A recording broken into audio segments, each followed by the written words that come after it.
Fala pessoal, bom ter vocês aqui com a gente. Esse é o podcast da Editora Olhares e hoje vamos falar de Do It Yourself, faça você mesmo. E temos aqui uma artista dos amigurumis que cria personagens que parecem ter vida própria.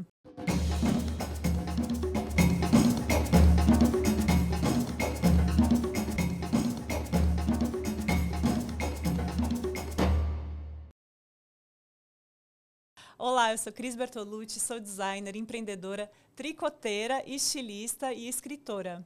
E estou aqui pela editora Olhares, uma editora com 15 anos de experiência, principalmente em livros de do it yourself, que é o que a gente ama, fotografia, arte, escultura e tudo que envolve criação. Siga Olhares nas redes sociais, @editorolhares. Aqui no YouTube vocês também vão encontrar outros episódios de outros assuntos que vocês devem gostar também. E hoje eu recebo aqui Bia Moraes, que é psicóloga de formação e crocheteira de coração. Certamente, você já tentou fazer o primeiro amigurumi em algum momento, tu passou pelo vídeo dela do YouTube. A atenção aos detalhes faz com que a gente queira aprender muito com ela. E nessa conversa eu vou mostrar para vocês que a Bia não é desse mundo, por isso que ela cria amigurumis, porque é o mundo dela que ela está criando toda vez que ela cria um amigurumi muito especial. Oi, Bia, tudo bom? Gostou da minha introdução? Adorei, achei chique. Obrigada. Bia, nós conhecemos muito os teus personagens, a gente já viu eles no Instagram, no YouTube, por tudo. Mas as pessoas não sabem muito sobre a Bia Moraes, a Bianca Moraes. Conta de onde que tu veio, tua formação, enfim. Conta pra gente. Eu sou de Brasília. Uhum. Nascida e criada em Brasília. Vim pra cá, pra São Paulo, com 28 anos. Então, tem 5 anos que eu tô aqui. Foi quando a gente se conheceu. Foi. Bom, eu sou formada em psicologia, como você falou na apresentação. Isso é uma coisa muito, assim, muito essencial pra mim, eu acho, porque me formou mesmo como pessoa. Eu acho uma coisa curiosa também que meus pais são artistas, os dois, são formados em artes, conheceram na faculdade. E o teu irmão também, ele é uma pessoa que sigo muito teu irmão. É mesmo? Causa vegana, sou muito fã. Ele é muito, muito querido mesmo. Você falou do teu irmão, eu tô assim, qual irmão? Porque eu tenho 5 irmãos, isso também é uma coisa que as pessoas não sabem, eu tenho 5 irmãos, são 2 mais velhos e 3 mais novos, estou ali pelo meio do caminho. E eu acho que, assim, o fato de ter crescido nessa casa, que meus pais sempre mexeram com muitas coisas. Minha mãe foi professora de artes a vida toda. Uhum. E meu pai, ele foi para outros caminhos, mas sempre fez muitas coisas manuais também. E acho que o fato de ter crescido com tanto material, tantos estímulos, assim, em casa, fez muita diferença, sabe? Foi me formando também nesse caminho do universo do artesanato. Muito bom. E como que foi que o crochê entrou na tua vida e como que o amigurumi entrou na tua vida? Vão me xingar agora. Ninguém vai xingar, ninguém nunca vai xingar ninguém em lugar nenhum aqui. Porque eu sempre gostei muito de fazer artes manuais, várias. Eu tô aqui, trouxe o tricô em homenagem a você, mas não estou fazendo porque, né? Uhum.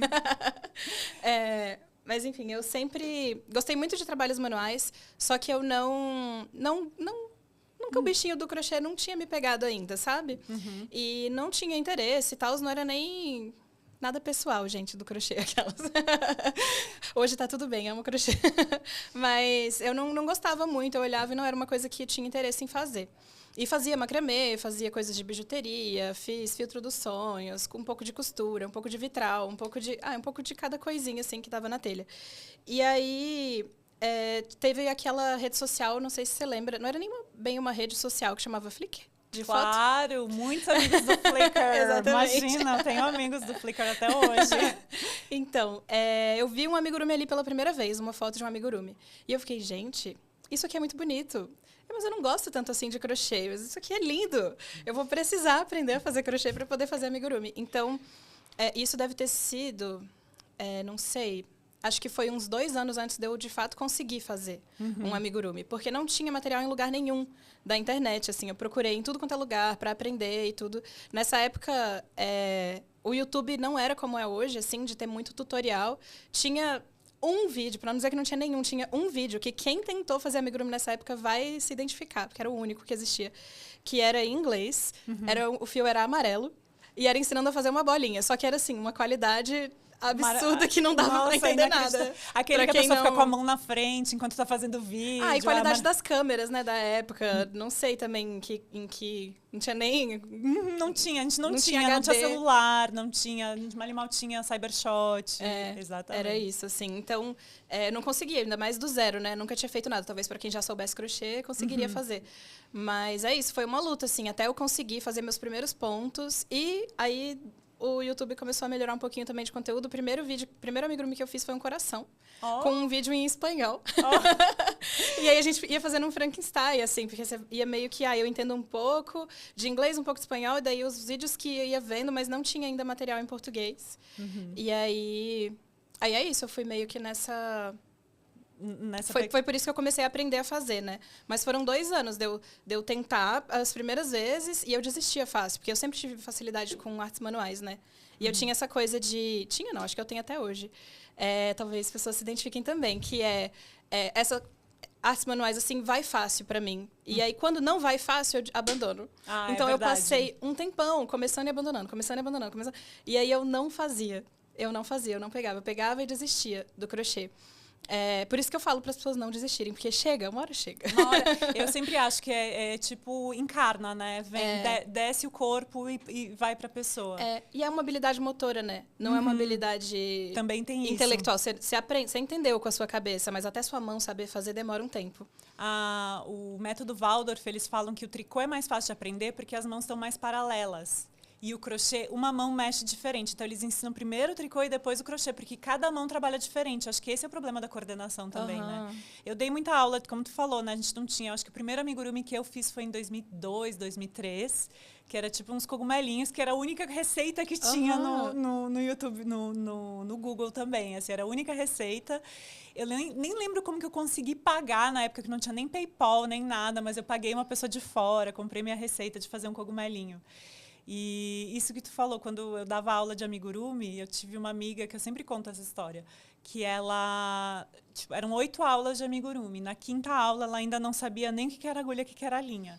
E ela sentou do meu lado e falou assim, hoje eu vou aprender. Eu disse, hoje vai, Clara. Hoje, é o dia. E aí ela perguntava tudo. E agora? Aí eu, entra com a agulha, dá a laçada, puxa, dá outra laçada, puxa. Agora entra no mesmo buraco. Agora não entra, agora é isso. Aí na semana seguinte ela não foi pra aula. E aí, na outra semana, ela voltou com um Ganesha desse tamanho. Meu Deus! Foi tipo assim, entrou, foi, sabe? Ela pegou o bichinho mesmo, mordeu e aí foi. O que tu falou, não pode desistir, né? É um pouco mais complexo, mas o momento que vai é muito gostoso.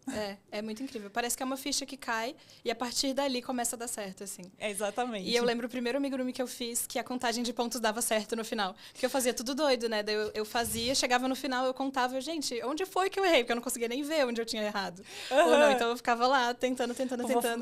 Deu 24 e tinha que dar 36? Tudo bem, vai. Continua, só segue. E aí eu fui nessa, assim, eu tenho uns amigurumis horrorosinhos, que foram os primeiros, mas eu sempre falo que os feios têm que vir antes dos bonitos. Claro. Senão eles não vão chegar nunca. Exatamente. E aí, mas eu lembro a primeira vez que a contagem dava certinho. Terminava a carreira, dava a contagem certinho. Eu ficava, meu Deus, eu não acredito. Eu ficava assim, não é possível. Será que... Contava de novo, não é possível, tá dando certo. Tipo, eu acertei, hoje eu acertei. Fui dormir assim, tipo, hoje eu acertei, obrigada. Uma coisa que eu amo muito dos seus amigurumis é essa riqueza de detalhes e essa narrativa que tu cria para criar um personagem também, né? Um personagem nunca é só, tipo, um coelho. Ele sempre tem uma historinha por trás, sempre tem um detalhe, alguma coisa, assim. Sempre foi uma contadora de histórias, mesmo antes de ser uma criadora de amigurumis? Ai, Cris, que difícil essa pergunta, porque eu acho que eu nunca me reconheci desse jeito, sabe? Tipo, você falando agora até me surpreende, assim, nossa, contadora de histórias, sou essa pessoa. Nossa, pra mim, porque pra mim tu é muito contadora de histórias, sabe? Então, eu acho que varia muito, assim. Tem amigurumi que eu vejo primeiro... Eu já imagino ele completo na minha cabeça. Tipo, vai ser de tal jeito. E aí eu vou lá e faço. E tem amigurumi que eu fico... quero buscar referência, quero assistir um documentário, quero estudar tal coisa. Teve um que eu fiz pro dia do amigurumi que tinha uns corais na cabeça. E aí eu fiquei lá assistindo o documentário de coral, chorando, porque é muito triste. É triste. Assistindo um documentário, fazendo lá os coraizinhos da cabeça dela, sabe? E, tipo, para poder também me nutrir dessas coisas para poder criar. Então, acho que eu eu acho que não vem a história primeiro, depois o amigurumi, nem... Acho que cada um é criado de uma maneira diferente, assim, sabe? Acho que é isso. Mas eu gosto que tu sempre coloca, tipo, acho que os detalhes que estão dentro do teu amigurumi também contam um pouco dessa história. Tu já conhecia, a gente tem aqui na Editora Olhares, né? Temos esses 2 livros da... tu falou Jan, né? Jan Schenkel. Jan Schenkel, né? Que é uma argentina que tem esses 2 livros de amigurumis incríveis, que são A Banda do Pica-Pau, A Banda do Pica-Pau 2. Já conhecia o trabalho dela? Ai, quando tu... com certeza. Com certeza, rainha, né? Ela é muito rainha. Eu acho que lá no iniciozinho não, mas depois eu conheci, acho ela incrível. Acho ela incrível. E qual a importância dos livros dela na tua história também de amigurumi? Tu acha que alguma coisa te inspirou também, assim, tipo algum livro, alguma coisa dela que te inspirava bastante também? Que vocês duas acho que são contadoras de história. E a Jan também é muito contadora de histórias. E eu vejo muito essa proximidade de vocês duas, assim.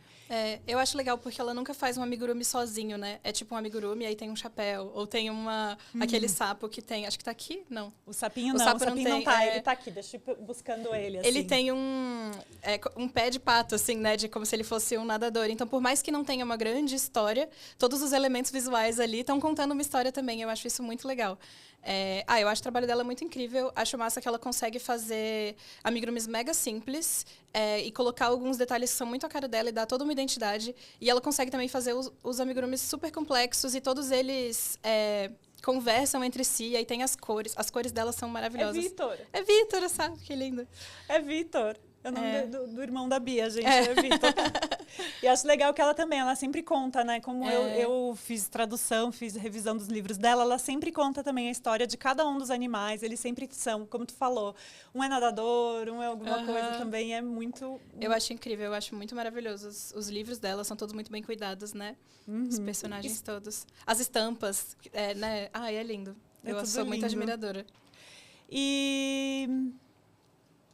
eu acho que como tu também é muito detalhista, tu também, na criação, tu também é muito detalhista e cuidadosa para fazer teus vídeos de YouTube, para tua explicação, para tudo isso. Eu acho que também, sabendo um pouco disso agora também, que tipo, só existia um vídeo quando tu começou, né? Eu acho que para ti também foi isso, ver que só existia um vídeo, tipo, não, eu quero fazer vídeos para explicar para todo mundo. Como foi o processo de começar a dar aula pelo YouTube, assim? O que tu queria passar nesse, tipo... essas primeiras aulas, assim, como que foi para ti começando? Com o que tu começou? Como foi? Como foi teu início? Eita! Então, o começo foi porque eu tinha um blog. E o blog era de várias coisas, assim. Era meio que numa época que muita gente tinha blogs. E era meio que de... era da vida, assim. Então, tinha um pouco... dos livros que eu tava lendo. Uma receita que eu descobri, daí vou ensinar a receita. Sei lá. Uma dica ou outra. Às vezes eu aprendia uma técnica manual, eu ia lá e fazia um post falando sobre a técnica. Às vezes eu estava extremamente inspirada. Teve uma época que eu fiquei louca com um tricô gigante.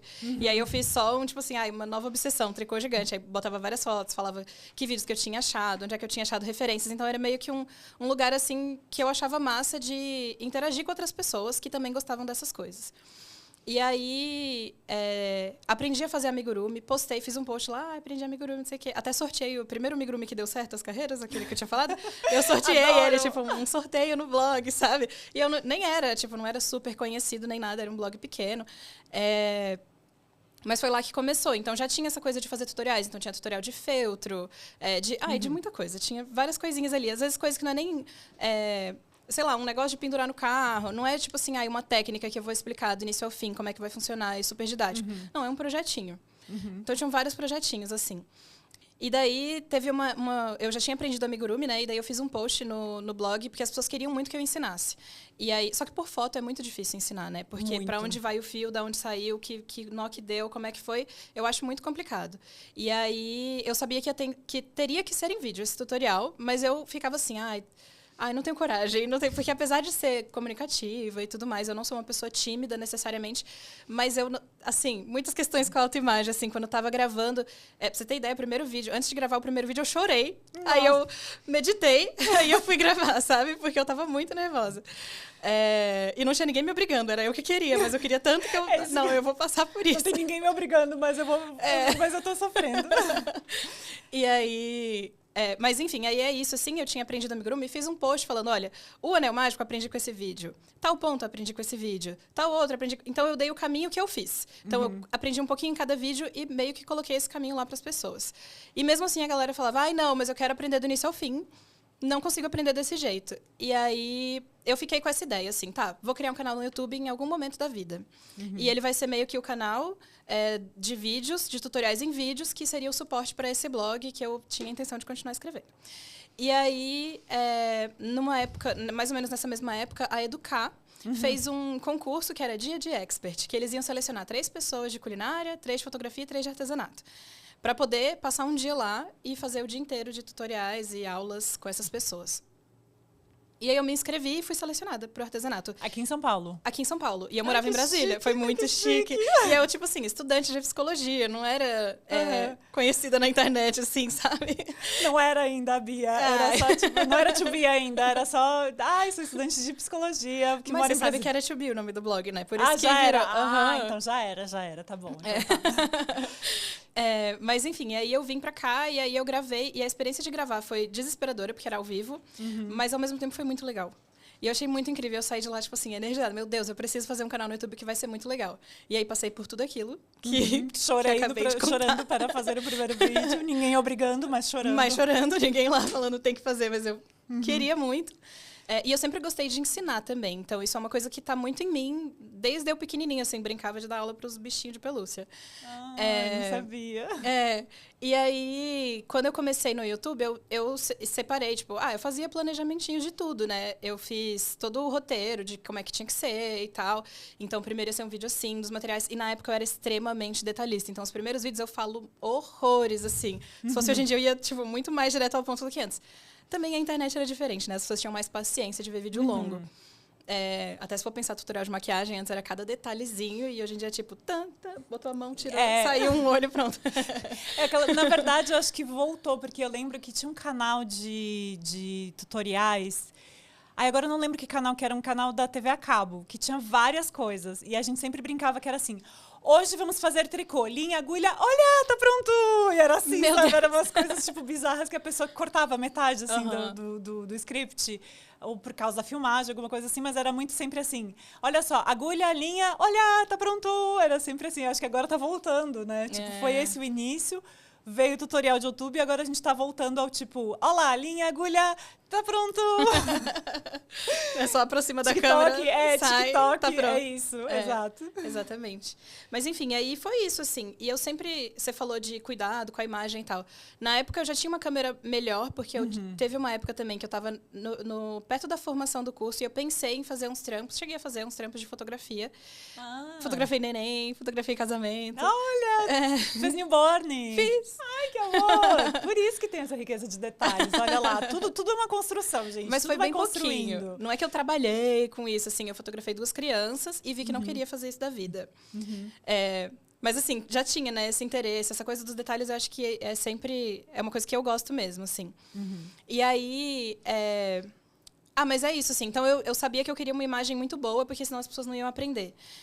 Então, ela tinha que ser na visão... Tipo, tinha que aparecer no vídeo do jeito que a pessoa olha o trabalho e tá aparecendo.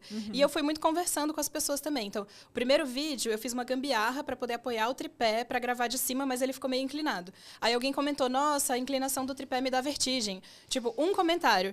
As outras pessoas estavam de boas. Um comentário assim, eita, pera, não tá boa essa inclinação. E aí eu fiz uma outra gambiarra muito louca para poder deixar a câmera bem certinha de cima. Então... Fui melhorando ao longo do tempo, né, também, essa qualidade de imagem e tudo mais, mas sempre foi uma coisa que eu prezei muito, porque eu sabia que era isso que ia fazer a diferença também para a pessoa conseguir aprender. Eu acho que faz toda a diferença. Até hoje, assim, eu te tenho muito como... Admiro demais, assim, porque a Bia vai atrás da melhor câmera, do melhor iluminação. Outro dia que eu lembro que tu estava falando, eu comprei a luz tal para não ficar assim na hora que eu gravo e tudo. Então, eu acho que essa riqueza de detalhes também é muito importante para quem faz para quem dá aula. Eu ainda não... Tô bem longe de chegar lá, né? Porque meus vídeos ainda são bem primários. Eu sou muito mais professora do que... Mas, enfim, eu acho que é muito importante. Isso que a gente vê também, né? Uma outra coisa, similaridade, que é essa coisa da foto bem feita também, que a Jan faz e tudo.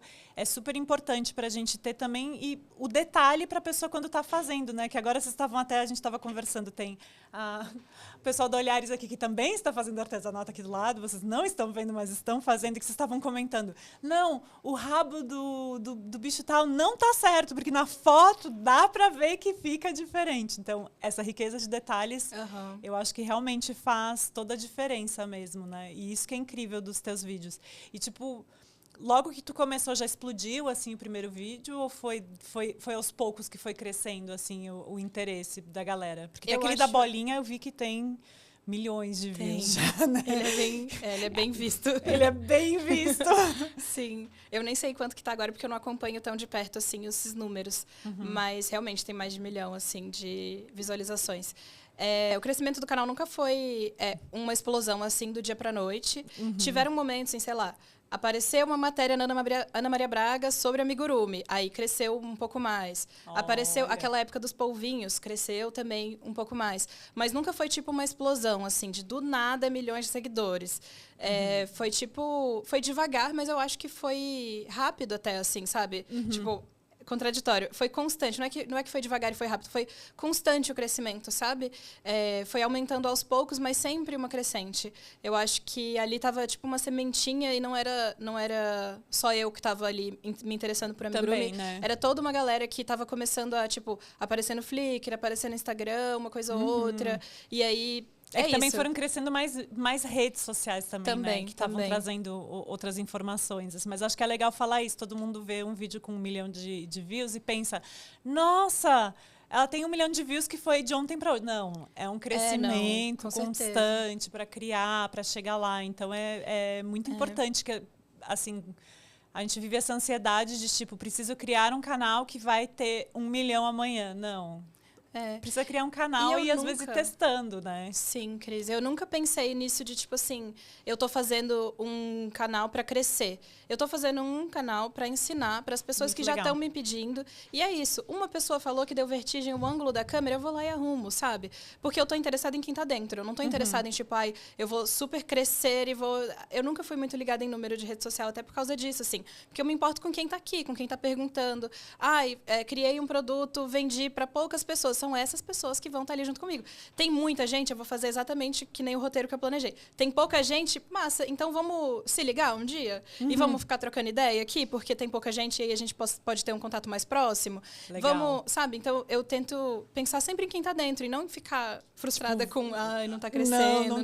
Não tem ninguém, né? A gente fica muito... Acho que as redes sociais criam muito essa frustração dentro da gente, de tipo, ninguém tá vendo, ninguém tá comprando. E eu lembro quando eu comecei a dar aula de amigurumi, que, como eu falei, era uma época que, tipo, acho que veio até um pouco antes do YouTube ter tutoriais.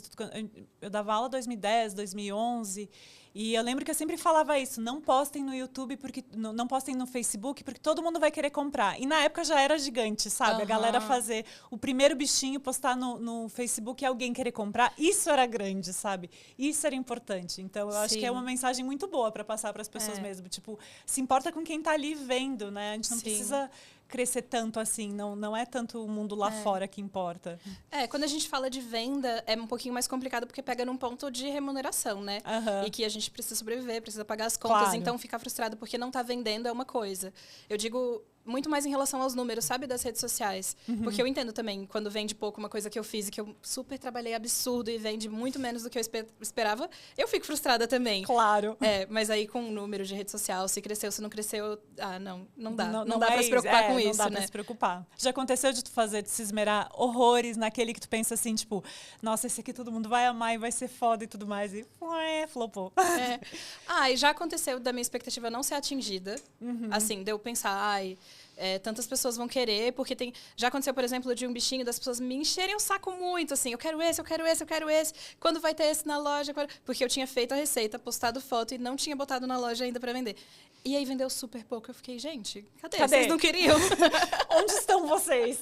Então Cadê já vocês? Aconteceu, assim, e já aconteceu de outra maneira, assim, eu achar que é um negócio super bobinho que eu vou colocar e ninguém vai nem dar muita atenção. Isso é uma coisa que as pessoas gostaram muito. Então, acho que não é muito previsível, assim, né? A gente só faz apostas e vai colocando ali, fazendo um pouco do que a gente gosta, um pouco que as pessoas pedem, tentando achar um equilíbrio.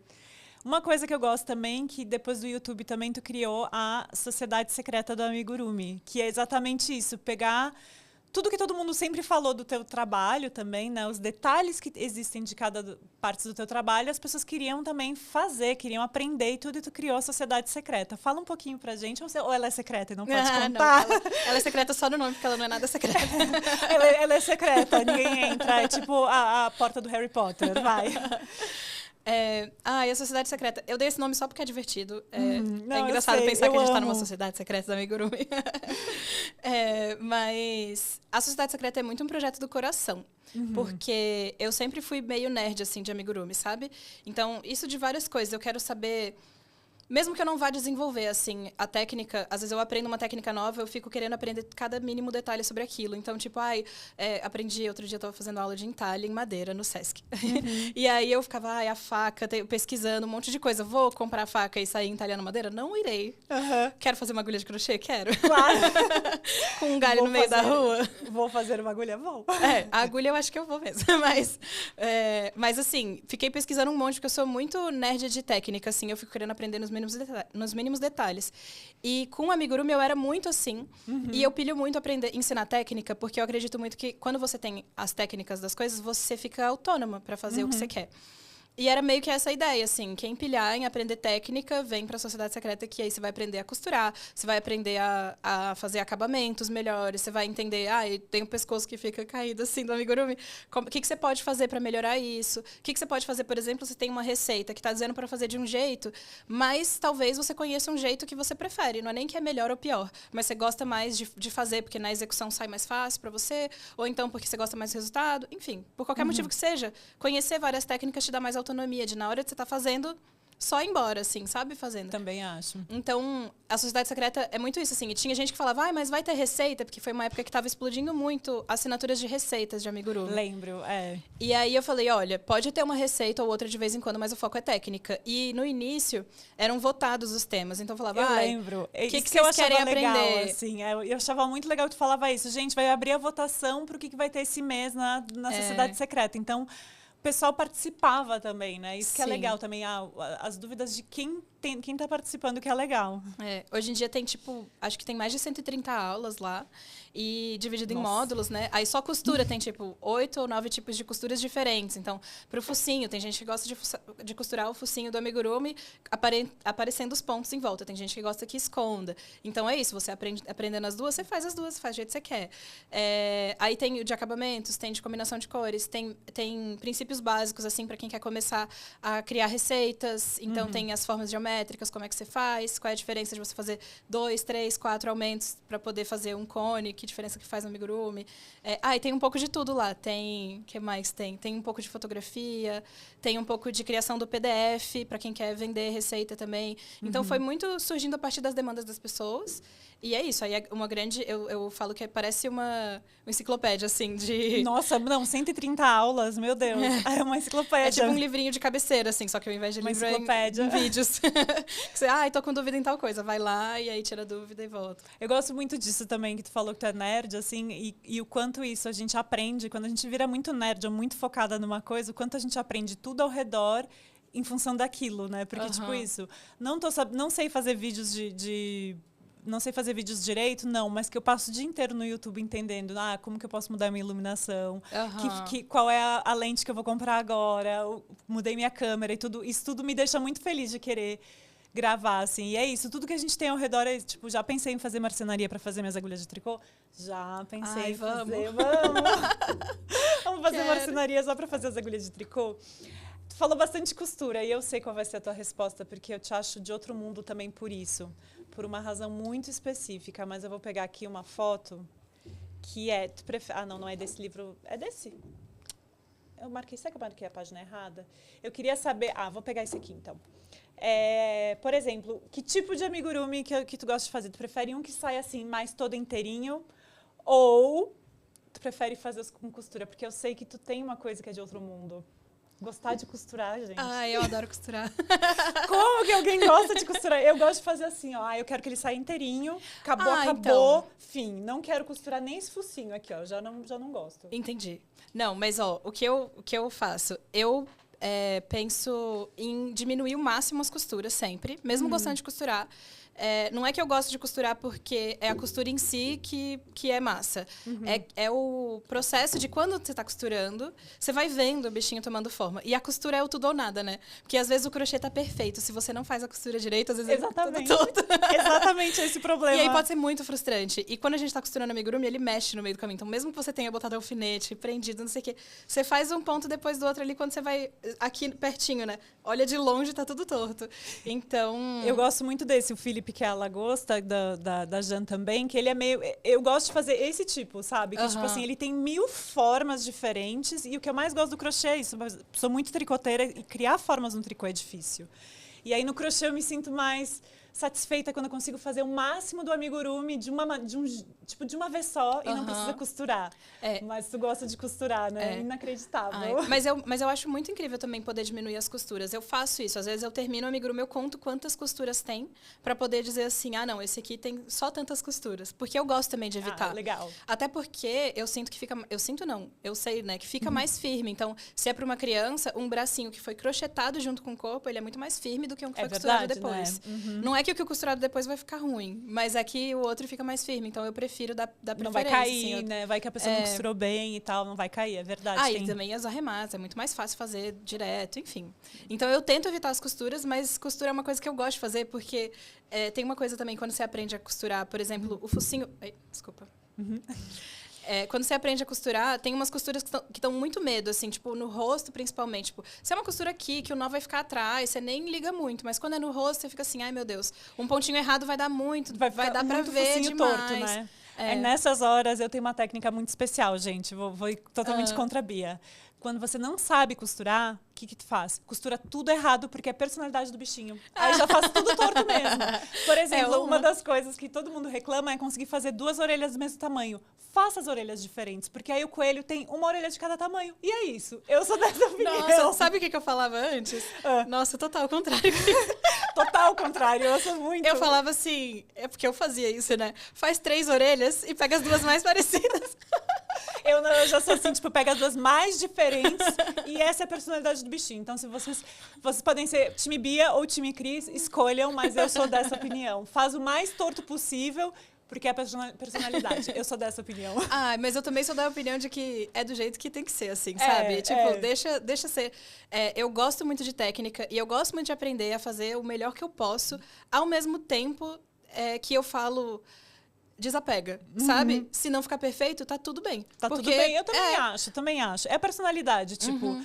A gente tem uma coisa que não é não ter máquina de crochê, né? Que é uma coisa que, assim, qualquer amigurumi... Todos os amigurumis que vocês comprarem na vida nunca vai ser feito na máquina, tá? Todos eles foram feitos à mão. Então, pra que fazer perfeito, sabe? É a mão, né? A nossa identidade que tá ali.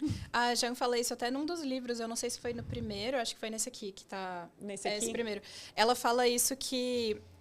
eu não sei se é no livro ou se ela falou em algum lugar, no Instagram e tal, mas ela fala sobre o degrau que fica na troca de cor. Que muita gente fica nessa pira, né? De tipo, vamos diminuir o degrau, vamos fazer disfarçar, vamos fazer a troca de cor invisível, a troca de cor perfeita. E ela fala, não, gente, é o trabalho manual, a característica do trabalho é essa.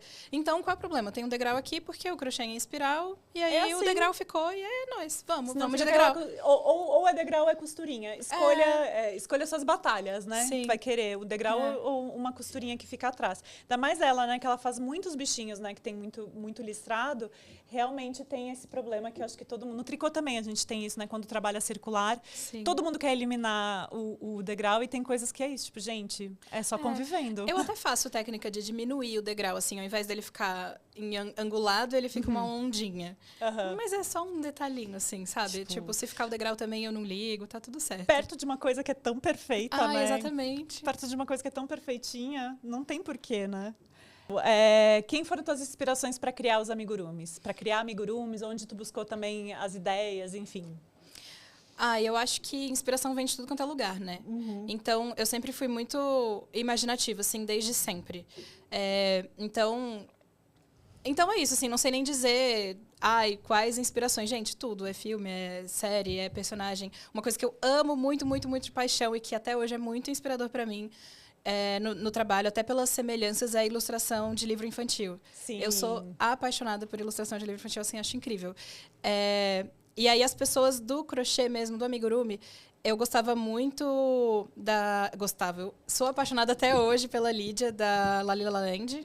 Lalilala ou Lalila Land, eu acho que é o Instagram e Lalilala é a marca. Acho Nem que é sei. isso. Enfim, mas os dois nomes servem, se pesquisar vai achar o trabalho dela. E eu achava o trabalho dela incrível, assim. Ela fazia tipo uns bichos meio grandes, assim. Esses barrigudinhos, né? Barrigudinho, da perninha curta. Parecia meio que um Teletubbyzinho, assim. Só que vestido de bichinhos, assim. Então tem um que é um rato, tem um que é um dragão, enfim, tem vários. Até traduzia as receitas dela por um tempo. Algumas receitas eu traduzi. Antes de ter canal no YouTube, então ela confiou numa desconhecida da internet, que falou que o trabalho dela queria traduzir, ela confiou. E é isso, assim. E aí muita gente também me inspirava na época. A Jan também, ela tem um trabalho há muitos anos. Então, quando eu comecei, ela também já estava aí fazendo. Ela também foi muita inspiração para mim nesse meio dos amigurumis. Mas é isso, assim. Para criar os personagens, como não tinha muito material em português, o segundo amigurumi que eu fiz já foi uma criação minha, assim, sabe? Porque não que tenha sido complexo, não foi nada complexo. Tem muitos por aí, inclusive, daquela água vivazinha, assim. Sim, que é muito basiquinha e tal, mas não tinha nenhuma receita que eu conseguisse seguir, até porque eu nem sabia ler receita na época que eu criei o primeiro. Eu só sabia, tinha feito um coraçãozinho, então eu sabia como fazia uma meia semi-esfera. bolinha, semi-bolinha, né? E aí eu meio que fui criando a partir disso, assim, aí fui descobrindo como é que fazia aquele tentáculo, meio que foi tentativa e erro, assim, no começo. Aproveitando, de onde vem a ideia de cada personagem, assim? Onde que tu busca essa inspiração de cada personagem? Eu acho que cada um vem de um jeito diferente, assim. Eu acho que os que eu mais me dedico mesmo a criar de maneira complexa são os personagens do Jidô Amigurumi, que realmente eu faço uma pesquisa, eu tento ver tudo, cores, tudo eu vou fazer uma pesquisa mais profunda, mas de um modo geral, os outros personagens surgem, às vezes, a partir de uma demanda. Tem um personagem que eu sou apaixonada, assim, é um dos meus preferidos, que é uma cenoura humana que carrega uma cestinha de coelhos, porque eu fui fazer para Páscoa, então a demanda era um bichinho para Páscoa. E aí eu não queria fazer mais um coelho, porque eu já tinha feito vários coelhos. A coisa mais clichê do mundo, um coelho. E é legal, adoro coelhos, tem vários em casa. Também. Mas agora eu quero fazer o da Tecelê de tricô, já viu? Não vi. Ela faz uns de tricô que a orelhinha tem trancinha no meio, a coisa mais fofa. Eu quero fazer o daqueles. Eu tô pra fazer um amigurumi de tricô ainda. É pesado. Mas é mais 5 agulhas, é um pouquinho mais. Continua. Mas então, e aí eu queria fazer alguma coisa para Páscoa, mas não queria fazer o coelho. E daí eu resolvi inverter. Ao invés de ser um coelho que carrega cenoura na cestinha, eu fiz uma cenoura que carrega coelhos, tipo um universo invertido, assim. E eu adoro essa cenoura, porque parece meio punkzinho, assim, sabe? Porque ele tem é como se fosse um moicano, assim, só que de ladinho, o cabelo dele, que é tipo umas folhagens. E é meio que isso, assim. Então, esse eu fui meio que pela imagem que me veio, tipo, uma cenoura. Como é que eu vou fazer? Vai parecer um moicano. Se vai parecer um moicano, então ele podia ser um pouco mais darkzinho, assim. Então, vou botar um tênis com cano alto e cadarço. Então, vou botar um brinco na orelha. Então, eu meio que faço... A coisa vai surgindo, assim, à medida que eu vou fazendo. Tem outras, por exemplo, que eu fico... eu queria fazer uma bonequinha. Tem uma que eu fiz que é, tipo, uma bonequinha que faz crochê. Para meio que homenagear crocheteiras. E daí eu fiquei pensando... que eu posso fazer aqui? E aí eu fui anotando várias palavras-chave que me remetiam a isso. Tudo que poderia vir junto. Então, um animal de estimação. Sempre tem, né? Tipo, alguém crochetando com um gatinho no colo. Ou tricotando. O gatinho com novelo. Aí eu fiquei nessas brisas, assim. Até que eu cheguei numa que era... com cabelo de algodão e com um bordado também de como se fosse uma plantaçãozinha de algodão no vestido. Ai, que amor! E aí, o cabelo dela é como se fosse um coque, assim, mas o coque é uma flor de algodão. E aí ela tá crochetando, tem o cestinho de novelos. É uma flor de algodão dela. Ai, que amor! Eu não tinha me dado conta! Gente, meu mundo caiu agora. Se você pegar ela, assim, dá pra ver que você olha de cima e dá pra ver a divisãozinha do algodão e tal. Ai, que demais! E aí cada um vai surgindo, assim, de maneira espontânea, eu acho. Às vezes surge de uma vontade que dá, assim, tipo, uma coisa pra Páscoa e aí... eu penso naquele tema. Ou, às vezes, vem assim, quero fazer um bicho... Tipo, tô louca pra fazer agora um peixe andando de skate. Um peixe andando de skate. Assim, uma coisa meio absurda. Só porque deu na telha, assim, aí eu pensei, como é que eu vou fazer um peixe andando de skate? Então, eu tô fazendo download de como vai ser. Não comecei. Mas é isso, assim, então cada um vai surgindo. É isso. Ai, que legal. A gente tinha que fazer um sonho de toda tricoteira e crocheteira artesã. A gente tinha que fazer a polva que faz tudo. Nossa, total. A polva, tipo... Tem da Moira, não é? Um amigurumi que tem vários, tem? vários braços e cada um carrega um verdade. projetinho. Não, é tipo... então já temos. Já temos. Uma coisa até tu falou de fazer técnicas e tudo. Tu gosta também de fazer alguma técnica tipo de... Aqui no crochê moderno. Uma coisa que eu vi pouco, acho que nos teus amigurumis, mas que eu amo, é fazer crochê conduzido. Crochê conduzido. Fio conduzido. Que fica uma coisa colorida e criar algumas peças também, algumas cores. Tu gosta de fazer também? Ou tu é mais do lisinho que vai, ou das texturas? Tu é mais texturas, né? Eu gosto muito de blocos de cor, sabe? Ah, sim. E aí, mais do que... Uma coisa mais... Então, não tem mas nem tem aqui. mais a ver, eu acho, que com o processo de fazer. Eu gosto mais de fazer dessa maneira do que com a estética em si, porque eu acho lindo. Eu sou apaixonada pelos amigurumis da Jan. E ela tem muita estampa, né? Eu acho muito bonito. E eu, né, topo fazer também. Mas na hora de eu criar, eu nunca penso em estampa, né? De repente, eu vou me dar esse desafio aí, fazer um amigurumi estampado em algum momento. Fazer uma estampinha. Não, é porque é isso. Eu acho que tu tem bastante, como tu falou, tu fez a forma do amigurumi na cabeça, né? A forma do algodão na cabeça. Ao invés de fazer, digamos, a estampa, alguma coisa assim, né? Tem muito mais o teu estilo. Eu acho muito legal uma coisa que eu queria perguntar. Foi uma das primeiras perguntas que eu fiz do podcast, que existe muita representatividade dentro dos teus amigurumis de uma maneira muito... É isso que eu acho, que quando tu tem narrativa e cria personagens, é colocar detalhes que são de uma representatividade, né? De alguma coisa que se assemelham com personagens de vida real mesmo. Mesmo assim, tu faz uma maneira muito poética, porque é isso, às vezes tu pode criar, sei lá, um bicho que pode ser muito controverso, mas não, ele tem uma história por trás que ele tem uma representatividade, tem tudo. Isso acontece intencionalmente ou, tipo, história de pessoas que tu conhece na rua e tu resolve colocar no amigurumi, ou tu acha que tipo, faz parte do teu imaginário, da tua vida mesmo que acaba acontecendo? Nossa, que difícil. Pergunta complexa. É que eu não sei se eu entendi a pergunta. Não, que tem bastante representatividade, tipo, principalmente de não sei, tu fez, por exemplo, o sereio. Eu acho isso muito, tipo assim, poderia ser uma coisa muito controversa. Mas é uma coisa que, tipo, foi muito fofa, sabe? Opa, bati o microfone, desculpa. Foi uma coisa muito fofa, sabe? Tu soube trazer essa fofura, essa doçura que ninguém vai olhar e falar: olha isso, tá botando um sereio. É meio essa pergunta. Gente, eu acho incrível, assim, porque eu sempre quis fazer um sereio com barba, assim, meio hipsterzinho, sabe? Com aquele bigode, assim. E aí... e é isso, assim, eu acho que é uma vontade que eu tinha muito pelas minhas referências mesmo. Então, acho que vem naturalmente, porque eu convivo... da minha convivência, assim, e tal. Mas tem umas coisas que eu coloco intencionalmente. Então, quando eu peguei essa mesma receita e fiz uma sereia, porque as pessoas estavam querendo sereia, aí eu fiz, cabelo comprido, não sei o que e tal. E aí eu coloquei os mamilinhos, né? Porque eu bordei o mamilinho no sereio. E aí, quando foi na sereia, eu bordei o mamilinho, não botei nenhum biquíni, nenhuma concha, nem nada pra cobrir. Gente, é um amigurumi, né? Não tem nem volume ali. Eu nem fiz uma mama, assim, pra dizer que tem uma coisa pra ser coberta. Mas quem quer arranjar uma briga, arranja em qualquer lugar. É isso que eu penso também, sabe? E aí tem gente que questiona. Tem gente que fala, mas por quê? Por que não faz um biquíni? Por que não faz um negócio? E aí eu falo, gente, é um amigurumi, primeiro. É uma sereia que, tipo, não precisa seguir as regras humanas. A gente já segue regra demais. Vamos desapegar e tal. Então, eu levo muito, assim, também com muita leveza, assim, essas coisas, sabe? E aí tem gente que vai e coloca lá o biquininho, coloca lá, faz uma estrelinha e coloca também, cobre o mamilo, não faz. Enfim, é muito da pessoa, como é que ela quer fazer. Mas eu sempre vou botar um toquinho, um negocinho ali pra dar uma provocada, sabe? É isso que eu queria saber. Tipo, sempre tem um detalhezinho que tá dando uma provocadinha, mas é que eu acho que isso é tão fofo, é tão bonitinho que eu queria saber até isso, se as pessoas realmente questionam, vêm atrás, ou tipo, e algumas questionam, mas é pouco. E nunca é num lugar de falar tá errado, que absurdo. Legal. É mais uma coisa e é isso, assim, da pessoa se assustar com aquilo. Eita, um mamilo de fora de uma sereia. Que susto, né? Tipo, acho que não tá acostumada a ver. E aí eu vou e falo, gente, qual é o problema, né? É uma sereia. Deixa ela com o mamilo de fora. Sereio. Não, primeiro, é um sereio. Segundo, é uma sereia com mamilo, porque ela está nadando no mar e não tem ninguém vendo. Gente, porque, né, o código de ética dela não é o nosso puritano e cheio de regras. Muito bom.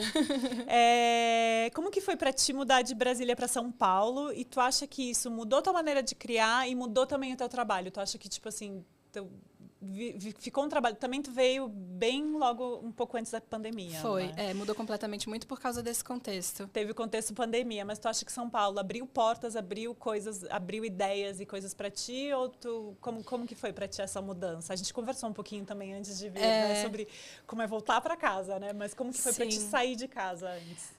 Eu saí, foi uma saída não só de Brasília, né? Eu saí da casa dos meus pais para morar com uma amiga em São Paulo. E aí, eu acho que é bem diferente, porque aqui é tudo muito agitado, pro bom e pro mal, assim, porque até chega a ser demais, um exagero que a gente não para nunca. Mas, ao mesmo tempo, é também muito evento cultural. Não que em Brasília não tenha. A cena cultural em Brasília, inclusive, está crescendo cada vez mais. Né? E quando eu saí, já tinha muita coisa. E aí, mas aqui tem muito mais, né? Tudo que você pensa em Brasília, em São Paulo tem 50 milhões, assim, é muita coisa. E então isso termina sendo bastante estimulante. Eu morei perto de uma livraria de livros infantis, que chama 97, lá na Vila Mariana. E eu gostava muito. Na melhor parte da Vila Mariana, né? Astronauta Café, livraria. Nossa, era tudo muito gostoso. Era mesmo.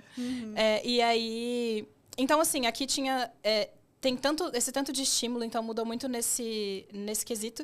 Mas teve uma outra coisa também que até me assustou, que foi a primeira vez que eu fui dar uma aula presencial em São Paulo. Que na época também, quando eu vim, ainda não tinha tanto quanto tem hoje. E aí, quando eu lancei a primeira aula, pensando assim, nossa, será que vai formar turma? Porque eu estava acostumada a dar aula em Brasília. Será que vou ter alunos? Será que eu vou ter... Será que alguém vem? Será que alguém vem? Fiquei assim. E aí, lotou a turma e eu tive que abrir mais 2 do mesmo tema, exatamente a mesma turma, porque tinha muita gente querendo. Então, eu acho que... Eu vim também num momento em que estava, assim, em alta, assim, o amigurumi, sabe? Porque quando eu comecei, era um grupinho ali de pessoas que gostavam de fazer essa técnica que pouca gente conhece. Sim. Hoje em dia, eu falo amigurumi, as pessoas... Ah, tá. Balança a cabeça que assim... Antes eu falava, eu faço bichinho de crochê. Porque se eu falasse amigurumi, ninguém sabia o que era. Então, o contexto também foi mudando muito. Eu não sei dizer o que foi São Paulo, o que foi o amigurumi crescendo de interesse assim pelas pessoas. Pandemia também, daí foi todo mundo para online. Eu também foquei, eu dava bastante aula presencial, tipo, pelo menos uma vez por mês, uma vez a cada 2 meses eu dava aula presencial. E aí eu passei a dar 100% de aula online. Então, foi mudando tudo assim também por causa da pandemia. Mas é isso, assim. Acho que São Paulo é tudo muito, assim, sabe? Então... É muito bom que tu falou, porque eu queria saber se tu prefere dar aula presencial ou se pra ti é melhor criar um vídeo do YouTube. Qual que tu acha? Ou tu acha que os dois são gostosos, tipo, um complementa o outro? Olha, qual que é melhor e qual que é mais fácil pra ti? Se fosse antes, eu ia falar que talvez fazer o vídeo é mais fácil e melhor, porque é prático e tal. Mas... Se bem que talvez nem antes eu fizesse isso. Enfim, são coisas muito diferentes, assim, sabe?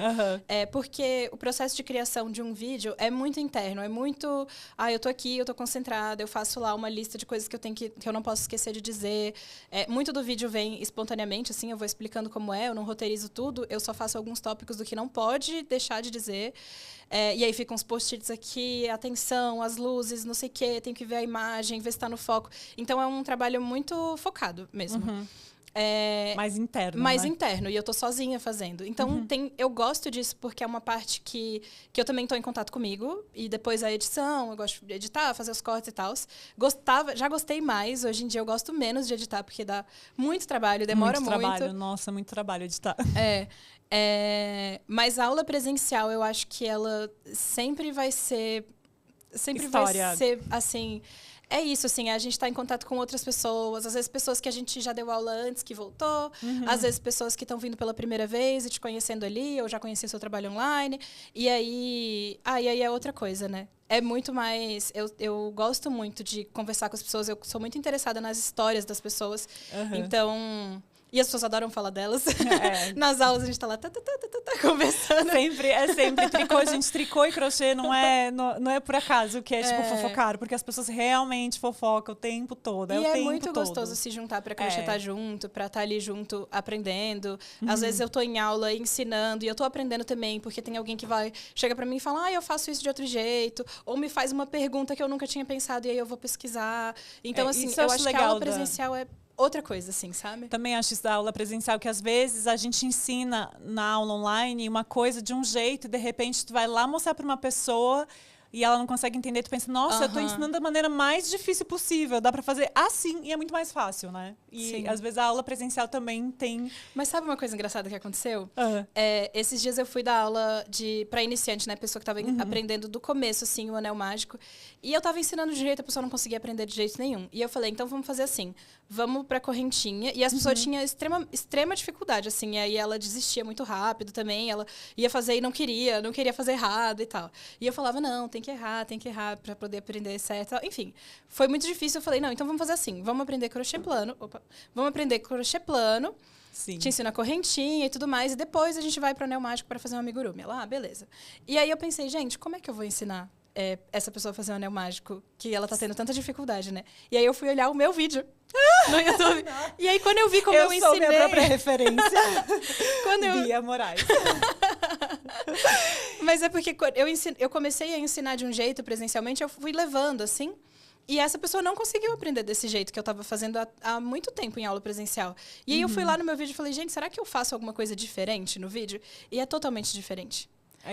E aí eu ensino... Aqui, quando eu fiz... na aula, eu estava ensinando direto na mão. E no vídeo eu ensino primeiro a fazer um nó corrediço na mesa, assim, para a pessoa ver o que está acontecendo com a linha sozinha, sem mãos. E aí... Fez toda a diferença. Fez toda a diferença. E aí a pessoa conseguiu aprender. Eu não faço e eu mais fui anel aprender mágico. comigo. Eu não faço Você não faz? Não, eu faço 2 correntes e trabalho tudo na primeira corrente. Não fica o buraquinho? Não. Porque você põe o fiozinho por dentro? Porque eu não faço o nó corrediço, né? Eu, tipo, boto o fio no dedo, enrolo e puxo. Sei. Dou uma volta só e puxo. E aí, quando puxo o fio, ele tá corrediço também. Ele fica mais fácil. Aí eu nunca mais fiz anel mágico, porque eu também sofria para dar aula, para ensinar o anel mágico. Gente, é a coisa mais simples que tem no crochê. Não é muito... É tipo, anel mágico é só enrolar e puxar. Mas é tão difícil, complexo. Sabe qual é o problema que eu acho? A pessoa que tá aprendendo amigurumi... E eu sou... Tipo assim, tem gente que se recusa a ensinar amigurumi direto, né? Que primeiro ensina crochê plano para depois ensinar amigurumi. E eu gosto de ensinar amigurumi direto. Porque eu ensino plano também, eu sempre fui do plano. Eu vou pro plano só se precisar. Só se a pessoa não conseguir aprender o anel mágico direto. Mas eu acho que o anel mágico é desafiador porque você tá ali pela primeira vez com uma coisa numa mão, outra coisa na outra. Cada mão se move de um jeito diferente. A linha vai pra todo lado, menos pro lado que você quer. A agulha, você não sabe pra onde girar ela. Tem um negocinho que a gente faz muito naturalmente, que é uma giradinha na agulha que faz ela passar pelo ponto assim, que iniciante, às vezes quer puxar de lado, quer fazer força, e não é força, é jeito. Então, é muito assim. E eu acho que o anel mágico é muito desafiador, mais do que o ponto baixo. E aí, só que é a primeira coisa que você faz. Exatamente. Então você vai começar com o mais difícil e depois não fazer mais ele durante quase todo o trabalho. 2 horas de aula sem fazer mais ele, você fica tipo, ainda bem que eu não preciso fazer aquela coisa de novo. E quando você pega de novo, você nem lembra mais. Você só fez uma vez, como é que você lembra fazer o anel mágico de novo? Mas eu sempre senti isso. Nossa, a gente ensinar o anel mágico é a coisa mais simples do mundo. Que eu acho que eu aprendi por foto também. Pode ter sido por algum livro, mas foi por foto mesmo. E também foi isso, tipo, nossa, por que é tão difícil ensinar isso? É a mesma coisa que no tricô, tipo, fazer primeiro mesmo o nó corrediço, sabe? Gente, nó corrediço é um nozinho. Mas às vezes a gente fica 10 minutos da aula fazendo mão por mão, assim, tipo, gente, nozinho corrediço. É só isso. É só isso. Mas é difícil, né? Meio complexo. E sabe uma coisa, uma dica que eu acho ótima pra quem não consegue, de jeito nenhum, já tentou todos os métodos de fazer o anel mágico, não conseguiu. Faz um nó corrediço, corta as 2 pontas, faz os pontos em volta dele e pronto, e fecha. Porque ele é um nó corrediço. Só que você vai ficar com uma peça assim, com 2 pontas pra dentro. E daí você só faz em espiral depois. Veja bem, a gente tá ganhando dicas. Olha, de repente, uma aula. De repente, do nada, gente. Uma dica valiosíssima, muito boa. Vamos falar um pouquinho sobre receitas. Tu faz bastante receita escrita também? Ou faz? Que eu acho uma coisa, tipo... Queria saber um pouco, tanto como é a receptividade, como que é para te fazer, porque eu revisei, né, os livros, eu reviso e traduzo os livros, tanto da Mola Mills quanto da Pica-Pau, até eu tinha separado aqui, né, para falar assim, gente, traduzir e falar azul petróleo, ponto baixo nos próximos pontos, diminuição, repete 6 vezes, troca para off-white, ponto baixo no próximo ponto, diminui, repetir outra vez, volta para azul petróleo, ponto baixo no próximo... Primeiro que para quem está traduzindo é enlouquecedor, tá? A gente tem que ficar lá assim. Ponto bom. Da Mola Mills também, tem essa bolsa aqui do Crochet Crush, eu devia ter separado antes também. Mas tem essa bolsa aqui do Crochet Crush que quando faz a curvinha, para quem faz crochê, entende a curvinha de primeira. Olha aquilo ali e fala, não, nem preciso da explicação. Mas quando a gente traduz, é muito... Porque o português é muito prolixo. Tá aqui ela, ó. Essa curvinha, minha gente... Isso aqui, ó. Isso... É que faz essa curvinha, é um pouco enlouquecedor de escrever, porque o tricô, o crochê, quer dizer, e o português, principalmente, é muito prolixo, né? Uhum. E quando a gente fala, tu falou também que tu sabia a base do inglês e tal, às vezes parece um pouco mais fácil, assim. E como que é a receptividade e como que é para te fazer receita também? Tu prefere realmente videoaula e era isso, ou tu tem a receita escrita também? Eu nunca faço vídeo sem receita. Muito bem. Até porque eu acho que assim, tem muito material em vídeo hoje em dia, mas antigamente não tinha. Antigamente era muito mais material escrito do que em vídeo. Sim, muito. E aí eu falava, gente, pelo amor de Deus, aprende a ler receita. Eu tenho vídeo ensinando receita, inclusive, desde lá do começo. Olha bem. Mas eu sempre falava, aprende a ler receita. A primeira vai ser mais difícil, as outras vão ser mais fáceis. Porque quando você aprende receita, o céu é o limite, assim. Porque tem receita de tudo na internet hoje em dia. Mas assim, e aí toda vez que eu coloco... Uma coisa que desde o primeiro vídeo da bolinha, eu falo assim, ó. Eu vou falar o nome dos pontos, eles vão estar escritos na tela. Não se preocupa com isso agora. Muito bom. Mas vai se acostumando, assim. Vai ouvindo e deixando isso de plano de fundo. Porque aí você vai meio que se habituando com aquelas palavras, com aqueles termos, com aquela maneira de escrever a receita. E aí uma hora faz um clique assim, e aí você vai entendendo assim como funciona. E os livros, tô com um monte de livro aqui. Os vídeos de receitas de amigurumis que tem no meu canal, eu sempre deixo a receita, a carreira que eu tô fazendo no vídeo fica ali na tela, porque às vezes a pessoa precisa pular etapas no vídeo, ela não sabe mais onde é que tá. E aí ela tem que ver o início da frase que eu tô falando, na carreira tal, vamos fazer isso e isso. Sim. E aí não tem condição, fica muito perdido. Então eu deixo escrito na tela para poder facilitar. Então toda receita que eu faço, todo amigurumi que eu faço, que eu tô fazendo para ensinar. Porque quando eu tô fazendo só para mim, às vezes eu não escrevo a receita, eu só vou fazendo. Mas se eu tô fazendo para ensinar, eu escrevo a receita. Se for vídeo, vai ter a receita no vídeo, vai ter a receita na descrição. E é isso. E aí, às vezes, tem a receita só em PDF também, que também acontece, né? Tu vende bastante receita em PDF, assim? Porque a Jan, eu sei que vende, né? Algumas receitas. Tem alguns amigurumis que não estão em livros que ela vende a receita e tal. Tu vende bastante receita. Só a receita ou não? Quase todos têm videoaula também. Cris, tem bastante... é porque eu não sou uma... A minha produção não é super em série, sabe? Eu faço, tipo... É porque tem gente que publica receita nova, assim, 2 por mês, e tem uma loja repleta de receitas. Então, assim, isso é uma coisa essencial no meu trabalho. Então, eu tenho receitas na loja e estou sempre pensando em alimentar com mais receitas na loja, mas não é uma coisa assim que você vai entrar e você vai ter 50 receitas de amigurumi lá dentro. Então, atualmente, eu acho que deve ter menos de 10, mas perto de 10. Tem a do carrinho de sorvete com sorvete em cima? Ainda não, mas eu vou dar aula presencial dela em breve. Eu amo carrinho de sorvete, eu acho lindo. Eu sou apaixonada por ele também. Nunca teve, mas eu sempre vou lá. Às vezes eu entro no teu Instagram e eu vejo que tá lá, tipo, um monte de gente perguntando, é a receita? Cadê a receita? Essa é a pergunta que todo criador acho que ouve, né? Cadê a receita? Tem PDF? Tem videoaula? Tem gráfico? E gráfico? Quando não mandam o telefone, assim, me manda no WhatsApp. A receita acontece também. Me manda por e-mail, por favor. Me manda o boleto por e-mail. Por favor, enviar para. E manda o endereço. Não, isso já aconteceu, essa não tá aqui, mas eu vou te perguntar. Já teve alguma vez que tu tá vendendo uma receita e a pessoa acha que comprou a peça? Não, nunca aconteceu. Nunca aconteceu? Não. Nunca aconteceu com esses eu tenho dias. pavor, assim, eu deixo em caixa alta, assim, no título da receita. As pessoas hoje já estão acostumadas, né? Mas no começo eu tinha muito medo de acharem tipo que era a assim, peça. Tipo, já pensou? Botou assim, quero esse amigurumi, quero comprar a pandinha que é coisa, quero a receita. E aí chega... Não era o que você imaginava, era uma receita mesmo. Eu coloco assim em letras enormes para não confundirem. E gráfico, tu faz também ou não? Gráfico não.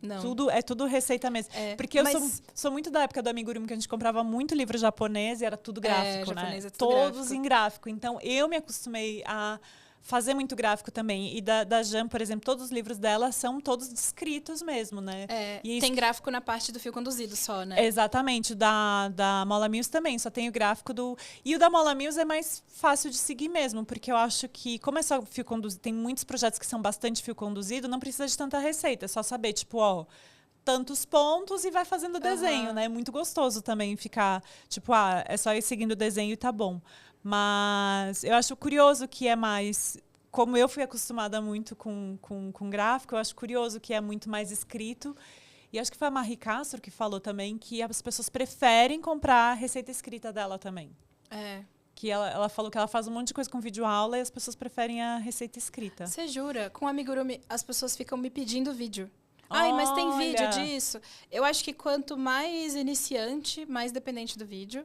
Porque tem que ficar vendo pra onde o fio vai, de onde saiu.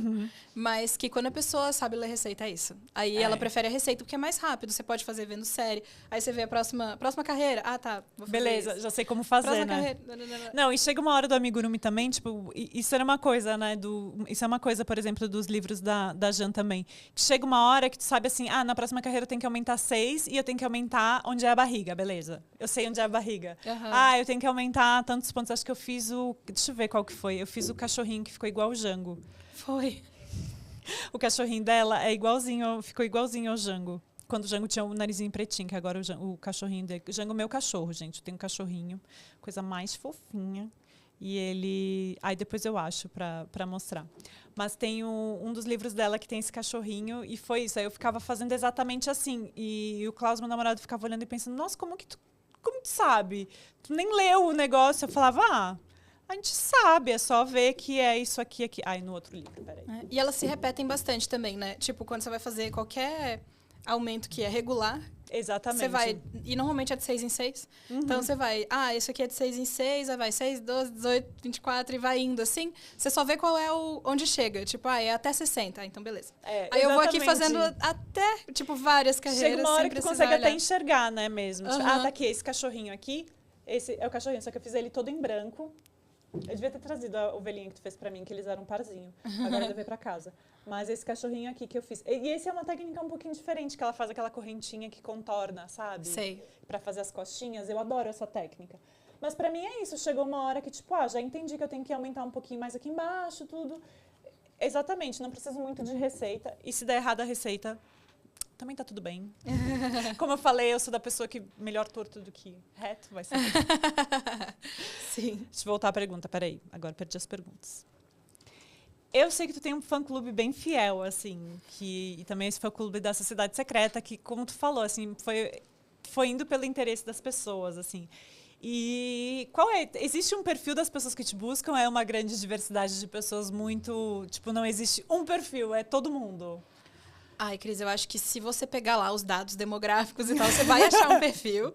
Tipo assim, é mais gente de tal e tal idade. Existe uma idade, assim? Existe, assim, existe uma faixa bem grande, porque são 2 faixas ali do meio. Eu acho que é de 24 até uns 40, que é bastante gente, mas tem muita gente mais nova e cada vez mais gente mais nova, Olha, inclusive. que bom! E às vezes as pessoas sabem que elas são raridade, assim. Então elas comentam assim, tenho 11 anos e aprendi com você, sabe? E faço amigurumi com seus vídeos. Muito bonitinho. E tem gente também que quando vai, sei lá, uma pessoa que tem... já veio gente falar assim, eu tenho idade pra ser sua avó, pra mim você é tipo uma neta. Então tem isso, assim. É muito, muito variado o perfil, mas tem ali, se você pegar os dados, a maior parte tem essa faixa enorme, né, de idade, que é dos 20 e poucos até uns 40. Eu acho que a amigurumi tem isso também, né? Que não existe um perfil, basicamente, que faz todo mundo, né, que quer fazer. Isso que é legal também. Acho que é bom essa parte de livros e tudo também, que é isso. Tipo, tá aberto pra todo mundo mesmo, né? Sim. Só... Até porque, do mesmo jeito que você faz uma roupa com o fio da cor que você quer, com a textura que você quer, com babado, sem babado, simples, complexo e tudo mais, com qualquer modelagem, com cintura, sem cintura, e aí dá pra qualquer pessoa fazer qualquer blusa pra poder atender aos próprios estilos, o amigurumi também tem o fofinho, tem o rosinha, nenenzinho, assim, fofinhozinho, e tem o amigurumi da arquiseira, e tem o amigurumi que fizeram do filme do Exorcista, com a mina vomitando. É verdade. Tem isso, tem o de terror, tem os engraçados, tem de tudo. tudo. Tem de tudo. É isso, tudo que você pesquisar tem o amigurumi. Não, mas acho que é legal isso também, que eu acho que o amigurumi tem muito mais, assim, um público muito diverso, porque é qualquer pessoa, inclusive, tipo, o que tu falou, tem idade pra ser tua avó. Inclusive, tem aquela avó que o neto encheu o saco e falou, eu quero esse personagem aqui, eu quero isso. A mãe que compra pra avó, né, a mulher que compra pra mãe o livro, porque, tipo assim, faz pra minha filha que vai nascer, quero fazer o quarto. Então, o amigurumi é uma coisa muito mais, né, ampla também, de público e de preferência, assim. Sim. Tem uns públicos bem fortes, assim, no amigurumi. A galera geek, que faz personagem. Tem. De livro, de série, de anime, de tudo. E tem também a galera que vai ter neném. Ou que vai nascer um neném por perto, assim, amigo, tio, vó, primo, sei lá, todo muito mundo. Forte, muito forte. E aí tem a galera que faz pra doação, por exemplo, naquela época dos polvinhos, tinha muito essa galera do polvinho também. Então, tem alguns públicos que são bem fortes no amigurumi. Eu acho que esses dois são os que eu identifico assim de cara. São os melhores. Não sei, mas acho que, como falou, todo público é maravilhoso. Acho que o mais legal também é isso, quando eu dou aula, às vezes eu vejo pessoas... Tinha uma época que eu olhava... Eu ficava muito assim pensando, nossa, essas duas pessoas iam se odiar tanto no Facebook, elas são amigas aqui. Sabe? Ficava olhando duas pessoas completamente diferentes fazendo tricô, e o que unia elas era isso, paixão pelo amigurumi, paixão por alguma coisa. Mas eu ficava ouvindo assim, tipo, ou às vezes me seguiam no Facebook mesmo, eu olhava e falava, nossa, essas duas aqui, ó, iam brigar no Facebook, mas olha aqui que fofinhas, olha ali, ó, quem que gosta delas? O Fio. Uma coisa que eu quero falar contigo é sobre uma coisa que eu tenho pensado muito, que é sobre direitos autorais. É um caminho muito nebuloso que a gente tem passado, porque eu acho que... E a gente tem trilhado, eu acho assim, nos últimos anos a gente trilhou um caminho de direitos autorais, e eu acho, tipo, a gente tem, por exemplo, isso, escritoras com nome, sobrenome, né? Mola Mills, e a gente sabe qual é o trabalho dela. Jan Schenkel, a gente sabe qual é o trabalho dela. O teu trabalho a gente enxerga e vê também. E a gente está trilhando esse mercado, assim. E acho que está vindo cada vez mais do criador colocar seus limites na criação, né? Como que tu vê isso, assim, tipo, dessa parte? Principalmente, quais são os teus limites mesmo? Tipo, porque eu vejo que hoje em dia tem algumas tricoteiras, essas norueguesas e tal, que elas criam peças que tu não pode vender a peça. Tipo, qual que é pra ti? Como que é o caminho de direitos autorais? Como que tu acha que a gente tem conquistado o espaço? Porque antes era isso, né? Crochê é um mundo que copie, faça o que quiser. E hoje em dia não, hoje em dia está diferente. As pessoas querem que tenha o nome, tem tudo. Tu é uma das pessoas que cresceu, Jan. Me fala, o que tu acha assim que é? Eu acho que existe uma parte... Tem uma grande área cinza, assim, né? Muito nebuloso. De que você não pode dizer, isso aqui é... O que é cópia, o que é plágio, o que é... Como que a gente também sabe? Delimita isso, né? Porque às vezes... sempre existiu. Sempre existiu. E tem umas coisas... Eu sempre falo assim, que quando você consegue ver uma identidade naquilo que você associa, por exemplo... sei lá, se eu ver um amigurumi que a Jan tá criando lá na casa dela. E aí eu vejo esse amigurumi sem saber que foi dela, eu vou falar, nossa, parece com um amigurumi dela. Porque os amigurumis têm toda uma estética muito... Assim, eu vou falar, nossa, se não for dela, é de alguém que gosta muito do trabalho dela, ou sei lá, se inspira nela, alguma coisa assim. Porque existe uma identidade ali. Por mais que o amigurumi... É isso, você não tem como patentear a receita de uma esfera, sabe? E tem formas que são muito básicas, são muito simples. Então, você não vai estar copiando se você fizer uma forma muito simples e fizer do seu jeito. E nem acho que se eu, por exemplo, criar um bichinho... Que não tem... eu não sei nem como explicar isso, assim. Porque não tem nenhum detalhe, nenhuma coisa a mais, nem nada. Nenhuma característica. Isso eu não tenho nem como reivindicar os direitos. Tipo, tem uma água-viva que eu amo fazer. Gente, água-viva tem a rodo, assim, em tudo quanto é lugar. A diferença que vai fazer é qual é a largura dela. E é tão básico que não tem como você reivindicar os direitos autorais de uma água-viva, assim. Da criação do design que eu tô falando, assim, sabe? É óbvio que se chegar alguém... E pegar uma receita de água-viva na internet, fazer exatamente igual, copiar e botar no próprio site e vender como se fosse dela, isso é extremamente antiético. Alguém vai descobrir? Não sei. Mas assim, porque tem muitas muito parecidas, mas esse processo é extremamente antiético porque a pessoa não fez nada ali de criação dela, né? Mas aí, enfim,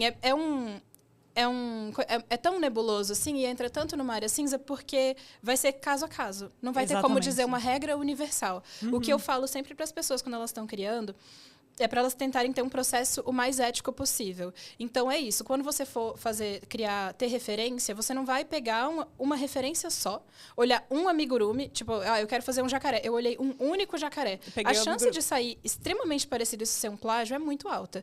Então, tenha várias referências, vê o jacaré mesmo, o animal, decide se ele vai ser em pé, se ele vai ser deitadinho, igual fica o jacaré mesmo na natureza, ou então... enfim, eu falo isso, assim, para ter um processo ético. Então, pesquisa em vários lugares, tenha várias referências. Sem ser amigurumi, eu gosto de não pesquisar amigurumi a princípio. Eu também acho. Aí eu rabisco um pouco uns desenhinhos, e aí depois eu vou pesquisar, tipo, não, beleza, eu quero fazer de tal jeito. Será que alguém já pensou nisso? E aí eu vou e pesquiso se tem algum amigurumi parecido com a ideia do que eu quero. Se não tem, eu faço, porque aí eu entendo que eu criei aquilo ali e que não tem nenhum tão parecido assim. E se tem algum muito parecido com o que eu estava fazendo, eu mudo alguma coisa, daí eu volto para a parte de criação. E aí eu sempre falo isso, tenha um processo ético, sabe? Porque é só o que a gente pode fazer, assim, mas se assegurar de que nunca a gente vai fazer nenhum amigurumi parecido com nenhum outro, não dá. Porque não tem como, a gente não vai inventar a roda de novo, assim, sabe? Então, é meio isso, assim.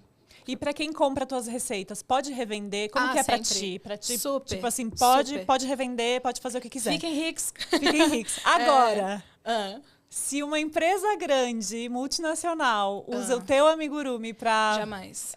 Esse escala, é o limite, esse limite que eu acho muito interessante, assim. Acho que o primeiro caso que eu vi acontecendo foi com uma crocheteira que foi a Katie Jones, que ela tinha era o biquíni? Não era o biquíni. Ela fazia tipo uns quadradões de crochê mesmo, mas era uma identidade muito dela, assim, a combinação de cores, tudo era a identidade dela. E uma marca brasileira copiou. E não podemos falar o nome da marca, mas enfim, né, nos bastidores a gente fala. Mas enfim, uma marca brasileira copiou e aí ela, tipo, partiu pra cima e botou os seguidores pra partir pra cima também. E na época, a marca, eu acho que não estava entendendo o que estava acontecendo, ficava dando coraçãozinho no Instagram e curtindo e falando muito sobre thank you very much, não sei o que. E nós, tipo, não, tá errado, vocês estão copiando ela. Tá? E aí, tiraram realmente as peças e tal, e foi um trabalho bem grande, assim. E aí eu lembro dela ser a primeira pessoa que falou disso. Tipo assim, se vocês quiserem fazer, se quem for menor que eu quiser fazer e vender, tá ótimo. Agora, pô, uma grande marca, não dá, sabe? Eu não consigo. E é muito louco. Esse também é outro. Além desse caminho que nada é novidade, mas a maneira como eu faço é novo, também tem isso. Tipo, quem que vai me copiar?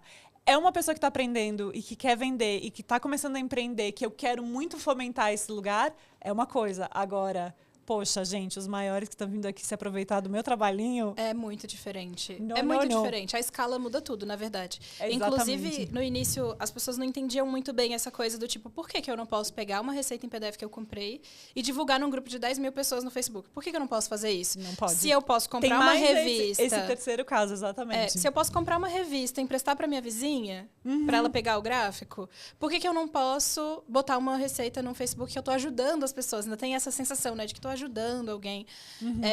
E é muito diferente, porque a escala muda tudo. Se tem 10 mil pessoas num grupo e a pessoa que fez a receita, ela vive disso, ou ela tem um complemento de renda disso, como é que você vai tirar isso dela, assim, sabe? É muito diferente do que emprestar um livro para sua vizinha, assim, que é tipo 1 para 1, sabe? Tipo, nós estamos fazendo juntas. Eu também acho. E eu acho que é um momento muito chave que a gente está fazendo disso, porque a gente está vindo... a geração que veio antes, nem direitos autorais tinha, né? A gente nunca soube quem fez nenhuma receita de tricô. Eu acho que a revista mais antiga era Montricô. Nunca que a gente vai saber o nome de uma pessoa que fez uma das receitas. Agora a gente sabe quem faz, a gente sabe por quê, a gente sabe a história, sabe tudo. E aí ainda tem todo esse lugar que a gente tá desenhando. E o que eu acho mais legal é que quem está desenhando realmente são os criadores, assim. Por mais que as norueguesas não queiram que venda, elas estão colocando o limite. Elas que estão colocando, sabe? O que elas acham que é certo e o que está errado. A gente pode questionar, mas, tipo... Vou fazer o quê? Eu só posso questionar mesmo, né? Não... E é uma coisa viva, né? A Jan mesmo, no começo, ela não deixava vender as peças dela. Olha só. E depois ela mudou, porque as pessoas ficavam pedindo, eu posso vender os amigurumis? E ela falava, não. Posso vender? Não. E aí teve uma hora que eu acho que ela refletiu as questões dela. Isso aí cada um vai ver consigo mesmo o que acha. Ela não vai funciona. também dar conta de conseguir fazer todos, né? Então, sei lá, melhor que e aí cada ela pessoa fez faz. um post no Instagram dela lá, falando que não, a partir de agora pode vender as peças feitas com as receitas dos meus livros e tal. Então, isso também vai mudando na cabeça do próprio artista, assim, percebendo uma demanda de quem tá ali consumindo o trabalho dele, sabe? E acreditar, assim, tu acha que, tipo, às vezes, sei lá, pelo menos colocar um crédito é importante, assim, tipo, ai, sempre.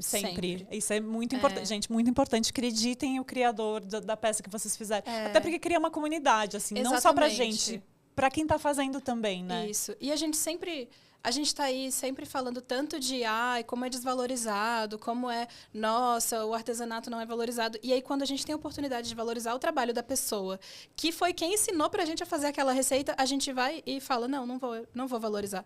Porque fica com medo porque se eu disser com quem eu aprendi, vai vir alguém... Gente, eu acho que é mais importante você valorizar o trabalho da artesã que fez e que criou aquilo e que, né, possibilitou você fazer aquele amigurumi, do que você, né, ficar com esse receio seu, assim. Então, pra mim é isso, acreditar sempre. Você fez a receita de outra pessoa, gente, falei com orgulho, assim, receita incrível que eu fiz de fulano, olha esse amigurumi maravilhoso que ela criou, sabe? Pra mim é isso, assim. Muito bom. E até a gente teve alguns nomes internacionais. Então, acho que foi importante a gente ter os nomes internacionais também para trazer essa cultura, porque acho que essa cultura no Brasil também de ter direitos autorais está crescendo muito. Temos aqui, tá meio escondidinho, me dá o livro da Anne. Temos aqui, maravilhosa, Anne. Temos a Anne Galante, que é um dos nomes que a gente tem no Brasil, mas antes disso a gente teve esses nomes, né, das primeiras escritoras, que foram a Yang e foram a Mola Mills também. Então, tu acha que foi importante a gente ter essa valorização de fora, isso ter vindo de fora para cá? Ou tu acha que se criou? Não, acho que sempre vem de fora, né? Um pouquinho das ideias. Eu acho que com a internet não tem como vir só de um lugar, né? Também tem eu isso. Eu acho que vai se complementando, assim, essa história, cada um vai fazendo um ponto mesmo, assim. Que nem falam da renda, que a renda, tipo, várias rendas vieram da Europa, mas quando chegou no Brasil, as pessoas daqui criaram não sei quantos pontos a mais. Renda Renascença é isso, acho que vieram 4 pontos e hoje tem 65, né? Tem uma coisa assim, Então é isso, vai se modificando, independente de se começou aqui, se começou fora, até porque o crochê mesmo, existem teorias de onde surgiu o crochê, mas ninguém bate o martelo, foi assim que aconteceu e por onde passou, porque travessa de não sei o quê, né? No tricô tem mais, né? Uma história um pouquinho mais delimitada, assim, que as cruzadas, os espanhóis foram muito. Até o outro dia eu fui pesquisar sobre a ovelha merino, e a ovelha merino, ela veio de um cruzamento de uma ovelha do Marrocos com uma ovelha espanhola. Ou seja, né, basicamente roubaram ali. Ou seja, roubaram uma ovelha, mas tudo bem, vamos... É meio uma história um pouquinho mais romantizada disso. Não é uma grande novidade na história do nosso também não é, né? Mas enfim, nada de novo debaixo do sol. Mas é isso, assim, tipo, os espanhóis eram os que dominavam o tricô na época. Eles que tinham muito, né? E a gente nunca pensa tricô sendo espanhol. Mas o crochê tem muito na Espanha, tem muito na França, né? Tem muito, né, em outros lugares. Mas falando de livro especificamente, eu acho que livros de artesanato, eu acho que tinham muito mais fora do Brasil do que aqui dentro. Até porque o processo de criar um livro de técnicas exige todo... Tipo, a pessoa que revisa, ela tem que saber o que ela está revisando. Então, não pode ser qualquer revisora. Tem que ser uma revisora que faz crochê, ou que faz tricô, que faz aquela técnica para poder fazer uma boa tradução, né? E é isso. Para produzir um livro todo no Brasil, as fotos, então tem que ter um fotógrafo que entenda, ou uma fotógrafa que entenda qual é o ângulo para poder... Porque tem que ter a didática, não é só uma informação corrida, escrita, né? Tem uma série de coisas. A diagramação é diferente também, porque tem muita imagem. A impressão tem que ver qual é o papel, tem que ver... Você sabe, né? Quando você fez seu livro... quando eu fiz meu livro, de fazer ele para ficar aberto. Pensar em tudo, assim, que a pessoa vai ler a receita, então o livro fica abertinho. A melhor ideia do livro foi a mais odiada. Eu amei. Do meu livro. Eu amo. Quando chegou, eu falei, não acredito que ele fica A melhor ideia do meu livro, eu acho que eu até conversei com o Pedro da Olhares também, que eles tinham um livro que também era com a lombada exposta, né? Eu quis fazer o meu livro com a lombada exposta para que ele abrisse 180 graus e a pessoa consegue ler, que ele fique aberto e a gente não tem que ficar segurando. Foi a ideia mais odiada. Eu nunca recebi tanta reclamação na vida. Nossa, eu amo isso no seu livro. Muito obrigada. Só quem entende, sabe? Mas tudo bem. Só quem entende. Mas, enfim, todo mundo prefere o livro com a coisa mais tradicional, assim. O que eu acho legal é que é isso. Mesmo revisando, eu sempre recebi um Word, né? Eu nunca recebi um PDF dos livros. Mas sempre que eu vejo os livros, por exemplo, da Yang e da Mola Muse, eles têm uma característica também de diagramação, que isso eu acho muito legal, sabe? Tipo, tem uma característica de diagramação também, que é completamente diferente, né? Do amigurumi tem que ser uma coisa e do crochê em si tem que ser outra. Pode falar. O que eu ia falar é que, como tem esses desafios todos, né, para poder fazer um livro de artesanato, e aí para fazer bem feito, né, tem que ter todo esse cuidado, que a Olhares tem, inclusive, que são impecáveis os livros. É isso, nem toda editora vai topar fazer. Porque você sabe que eu tenho... Enfim, uma intenção de um dia fazer um livro de amigurumi. E há muito tempo eu entrei em contato com várias editoras. Eu fui numa livraria, anotei a editora de todos os livros de artesanato que eu achei. E mandei e-mail para várias, assim. E teve uma só que respondeu. E foi um cara que falou, olha, eu trabalho na editora, mas eu não posso responder pela editora. Eu posso revisar um material que você tenha, mas a nossa dificuldade é essa. É encontrar um revisor, é fazer uma fotografia específica, é fazer uma diagramação específica. Então, é muito mais fácil traduzir um livro que já exista do que criar um livro do zero. E eu acho que quando a editora topa fazer isso, fazer o livro do zero, eu acho incrível, assim, porque eu entendo todo o desafio que é. Então, para sair um livro, eu acho que é um processo de muitos tipo criar meses. uma criança, sabe? É uma vila. Exatamente. O pessoal aqui fez, né? Olhares aqui fez o da Anne, acho que todo mundo aqui sabe também como foi. Teremos a Anne aqui para falar sobre isso. Não sei se eu podia dar esse spoiler, mas agora dei. Foi. Pode. Aqui, estamos falando, pode dar o spoiler também. Eu ia te perguntar um pouquinho também da ideia de fazer um livro, porque isso também que eu acho, né? Como tu é uma contadora de histórias, como tu é uma criadora de personagens, né? Se existe essa ideia, então tu já mandou pra gente, mas fale. Existe a ideia, então, de um dia. Eu sabia. Eu sempre achei que o teu ia sair antes que o meu. Quando eu era criança, eu escrevia livro. Eu Só que assim, os meus livrinhos, né, de grampeado na beira. E aí eu escrevia, a minha editora se chamava Colosso, e eram 2 ossinhos, era com certeza por causa da TV Colosso. Óbvio. E aí tinha 2 ossinhos cruzando assim, era o logo da editora. Amo, quem sabe um dia teremos. Não é editora, né, mas um livro, quem sabe. Eu tenho muita vontade de fazer um livro básico de amigurumi, porque em português, assim... Porque eu acho que fazer ele do zero, né? Tipo, fazer no Brasil. Não só ser em português traduzido, mas fazer no Brasil. Porque eu acho que falta na nossa bibliografia, assim, de amigurumi. Mas tem um livro que é, tipo assim, dos meus sonhos, assim, que eu tenho muita vontade de fazer. E são... Enfim, ele tá bem... adiantado assim no planejamento, mas é isso, para poder fazer um livro eu tenho que parar todo o trabalho e dedicar só o livro por um tempo. E aí, quando eu vou poder fazer isso, aí eu não tenho como dizer. Então, fica só na ideia, na vontade, na intenção, mas aí... Não, para a vida mesmo, assim, tipo, tu acaba vivendo o livro. Depois que lança o livro também, tu só vive o livro. Eu fiquei 1 ano, né, também vivendo o livro. A Anne deve estar vivendo o livro dela também, mas é um momento muito gostoso também. Tipo, eu imagino. Tipo, veio. E cada livro que sai, assim, de autoras nacionais, assim, de artesãs daqui, eu vibro um pouco, assim, sabe? Porque eu vibro muito. Eu acho muito incrível. Eu faço questão. Quando a Dani fez o dela também, eu acho incrível. Eu acho incrível, assim. Eu falo, gente, vamos fazer uma biblioteca têxtil, né? Que nem você fala. Eu acho que a gente tem que ter cada vez mais, assim, no Brasil. Porque é isso, quando eu fiz o meu de tricô, eu pesquisava na Amazon... knitting, que é tricô em inglês, eram 23 mil títulos, né? Nossa. E aí tricô em português era 230. Então, assim, sabe? E vários traduzidos, né? E não necessariamente todos produzidos aqui. Não tinha muitos traduzidos. Acho que a maioria eram os livros até de pessoas que faziam e-book, coisa assim, eram bem, sabe? Alguns eram traduzidos mesmo, mas eu ficava olhando, pensando isso, tipo, nossa, sabe, a gente tem... E acho que cada vez mais também, uma produção brasileira, o que a gente vai trazer cada vez mais também é um pouco de Brasil, né? Que isso que também eu acho muito importante. Eu sempre lembro que eu fui dar aula de amigurumi em Corumbá, para as ribeirinhas, e aí eu ensinei a fazer como é que é o nome? Uma capivara. E eu ensinei uma capivara bem simplesinha. Tipo, não era nada demais, porque elas nem sabiam fazer crochê. E aí, quando eu mostrava a capivara, elas falavam, mas essa aí é muito magra. A capivara aqui é muito mais gordinha. A capivara de São Paulo é muito magra. Eu, tipo, não, eu só fiz a coisa mais simples pra vocês. Aí eu ficava pensando isso, pô, a gente não tem nem... como tu falou, né? Pesquisar o animal em si. Aí eu tinha uma ariranha que elas ficavam olhando e falando, que isso? Uma ariranha. Ah, é? Não parece. Nossa. Saber estar no lugar faz toda a diferença. Total. E uma coisa que eu acho massa também, pensando em livro, né, em ter o registro impresso. Primeiro, eu gosto de sair um pouco da internet, às vezes, assim. Sim. Vejo muito Pinterest, assim, eu sou rata do Pinterest. Eu fico mais no Pinterest do que no Instagram. Mas quando eu posso ter a referência, assim, do livro, folhear, é outra coisa. Eu também é acho. outra experiência. E, além disso, é mais durável também, o registro, que eu quero dizer. Porque hoje em dia, tudo na internet é muito rápido, o conteúdo é muito rápido. Uma coisa que me faz também gostar mais do YouTube do que de outras redes sociais é porque é um conteúdo um pouco mais Também durável, acho. cabe coisas mais longas ali do que... É isso, eu gosto também muito mais de podcast do que de... outras coisas assim, porque eu realmente gosto do tempo que eu gasto ali, entendendo sobre aquilo, ouvindo as pessoas falando, então...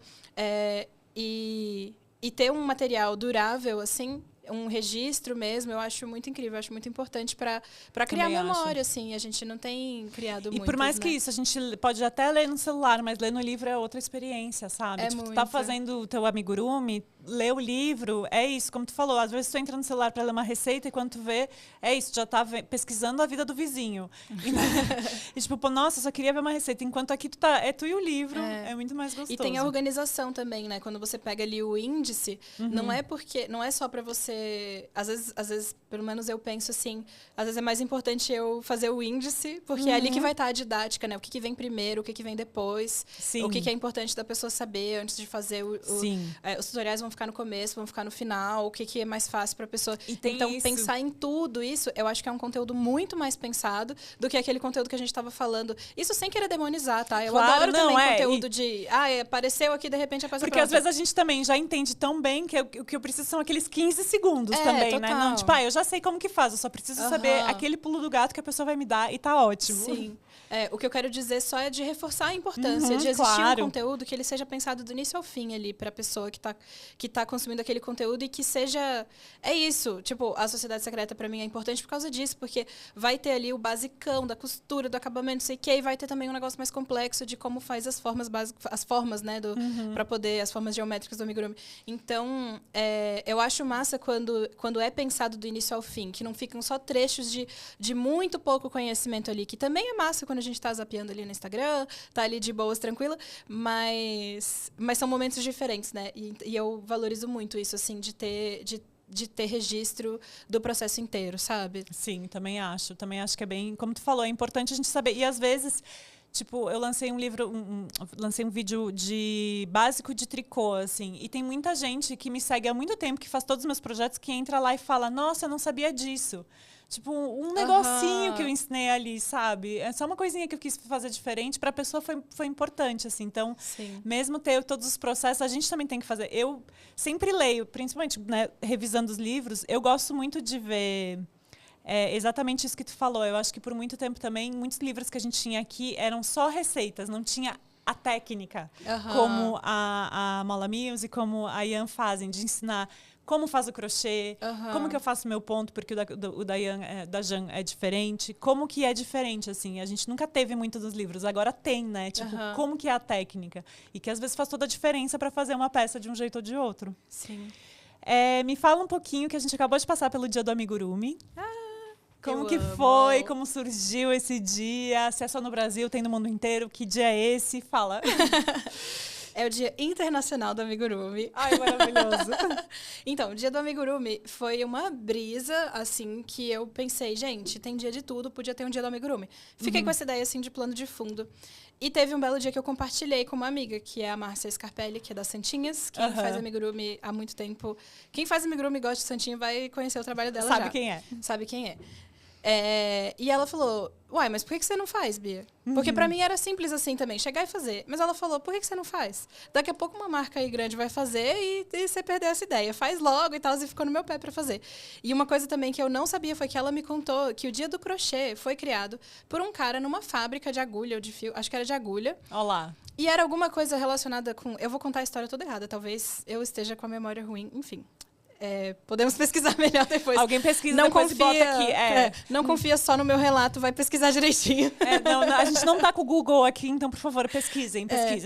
Mas eu lembro que era uma acreditem bobeira, 100%. assim, sabe? Do tipo, uma coisa de calendário, que precisava dar um feriado a mais, alguma coisa assim. Que foi criado o Dia do Crochê por uma bobeira, numa fábrica de agulhas. E aí virou. No primeiro dia foi só a fábrica que fez, no segundo dia, né, no ano seguinte, um pouquinho mais de gente comemorou. Hoje em dia a gente comemora em vários países o Dia Internacional do Crochê, que é dia 12 de março. Não é 19? Esse não é do artesão? Ah, dia do artesão. Desculpa, gente. Desculpa. Do tá crochê é 12 vendo? de setembro. 12 de setembro, que é um dia antes do meu aniversário, muito bem. Olha só, nunca mais vou esquecer. 13 de setembro é meu aniversário, muito bem. Todo mundo vai lembrando, porque é um dia depois do dia do crochê. Sim. E aí é isso, assim. Pra mim, quando eu entendi que o Dia do Crochê foi criado arbitrariamente, eu pensei, gente, por que a gente não pode criar arbitrariamente o Dia do Amigurumi? Muito bom. Foi. E aí é isso. Aí teve um belo dia que abri uma live no Instagram e chamei as pessoas. Falei, gente, vamos criar o Dia do Amigurumi? Pensei aqui no dia 25 de abril. Vamos fazer. A gente pode comemorar, cada pessoa comemora de um jeito. Quem quiser fazer uma receita especial faz. Quem quiser conta a sua própria história com um amigurumi. E vamos fazer o Dia do Amigurumi pra gente comemorar essa técnica que a gente gosta. E eu falei, gostaria que fosse internacional. O que vocês acham? Vamos convidar as pessoas de fora também para comemorar. E aí, foi meio que uma força-tarefa, assim. Então, todo mundo... Quando as pessoas falam, você criou o Dia do Amigurumi? Eu falo, não, eu não criei, porque um dia no calendário, assim, com essa importância e com esse tamanho, não se cria. Uma pessoa não cria. Tem que ter uma comunidade acreditando naquilo. Claro. Comemorando junto e tal, para poder existir um dia no calendário. Então, não fui eu que criei, foi a comunidade mesmo que criou. E aí é isso, e aí cada pessoa comemora de um jeito. Hoje em dia, marcas grandes comemoram. Eu fiquei chocada porque esse ano eu recebi na newsletter que eu assino de uma loja de fios de fora do Brasil, mandou um desconto por causa do Dia do Amigurumi, que eu fiquei, meu Deus, olha onde chegou o Dia do Amigurumi, sabe? Então, assim, cada ano ele fica um pouco mais internacional. Dominando o mundo, Bia! Muito bem! Vocês são ótimos. Não, a comunidade do Amigurumi do Brasil é muito boa. Eu acho maravilhosa. Eu também. Eu não sei se... É que isso me pergunta. Eu não sei se fora do Brasil as comunidades de amigurumi são tão ligadas. Eu acho que as pessoas são muito únicas também. Eu não sei se é uma impressão minha. Olha, eu acho que existe bastante, assim, porque eu vejo, tipo, encontro, sei lá, na Argentina tem muita gente que faz amigurumi. Argentina também eu acho que é. Eu acho que na Argentina também é bem forte, assim. Mas eu não sei em outros lugares. Eu não vejo tanto. Eu também não, mas eu também não pesquiso tanto, assim, não procuro saber. Mas na Argentina eu já vi, tipo, pessoas que eu sigo e que se conhecem, sabe? Às vezes acontece assim também. E que fazem encontros em grupo para poder fazer TC juntos, enfim.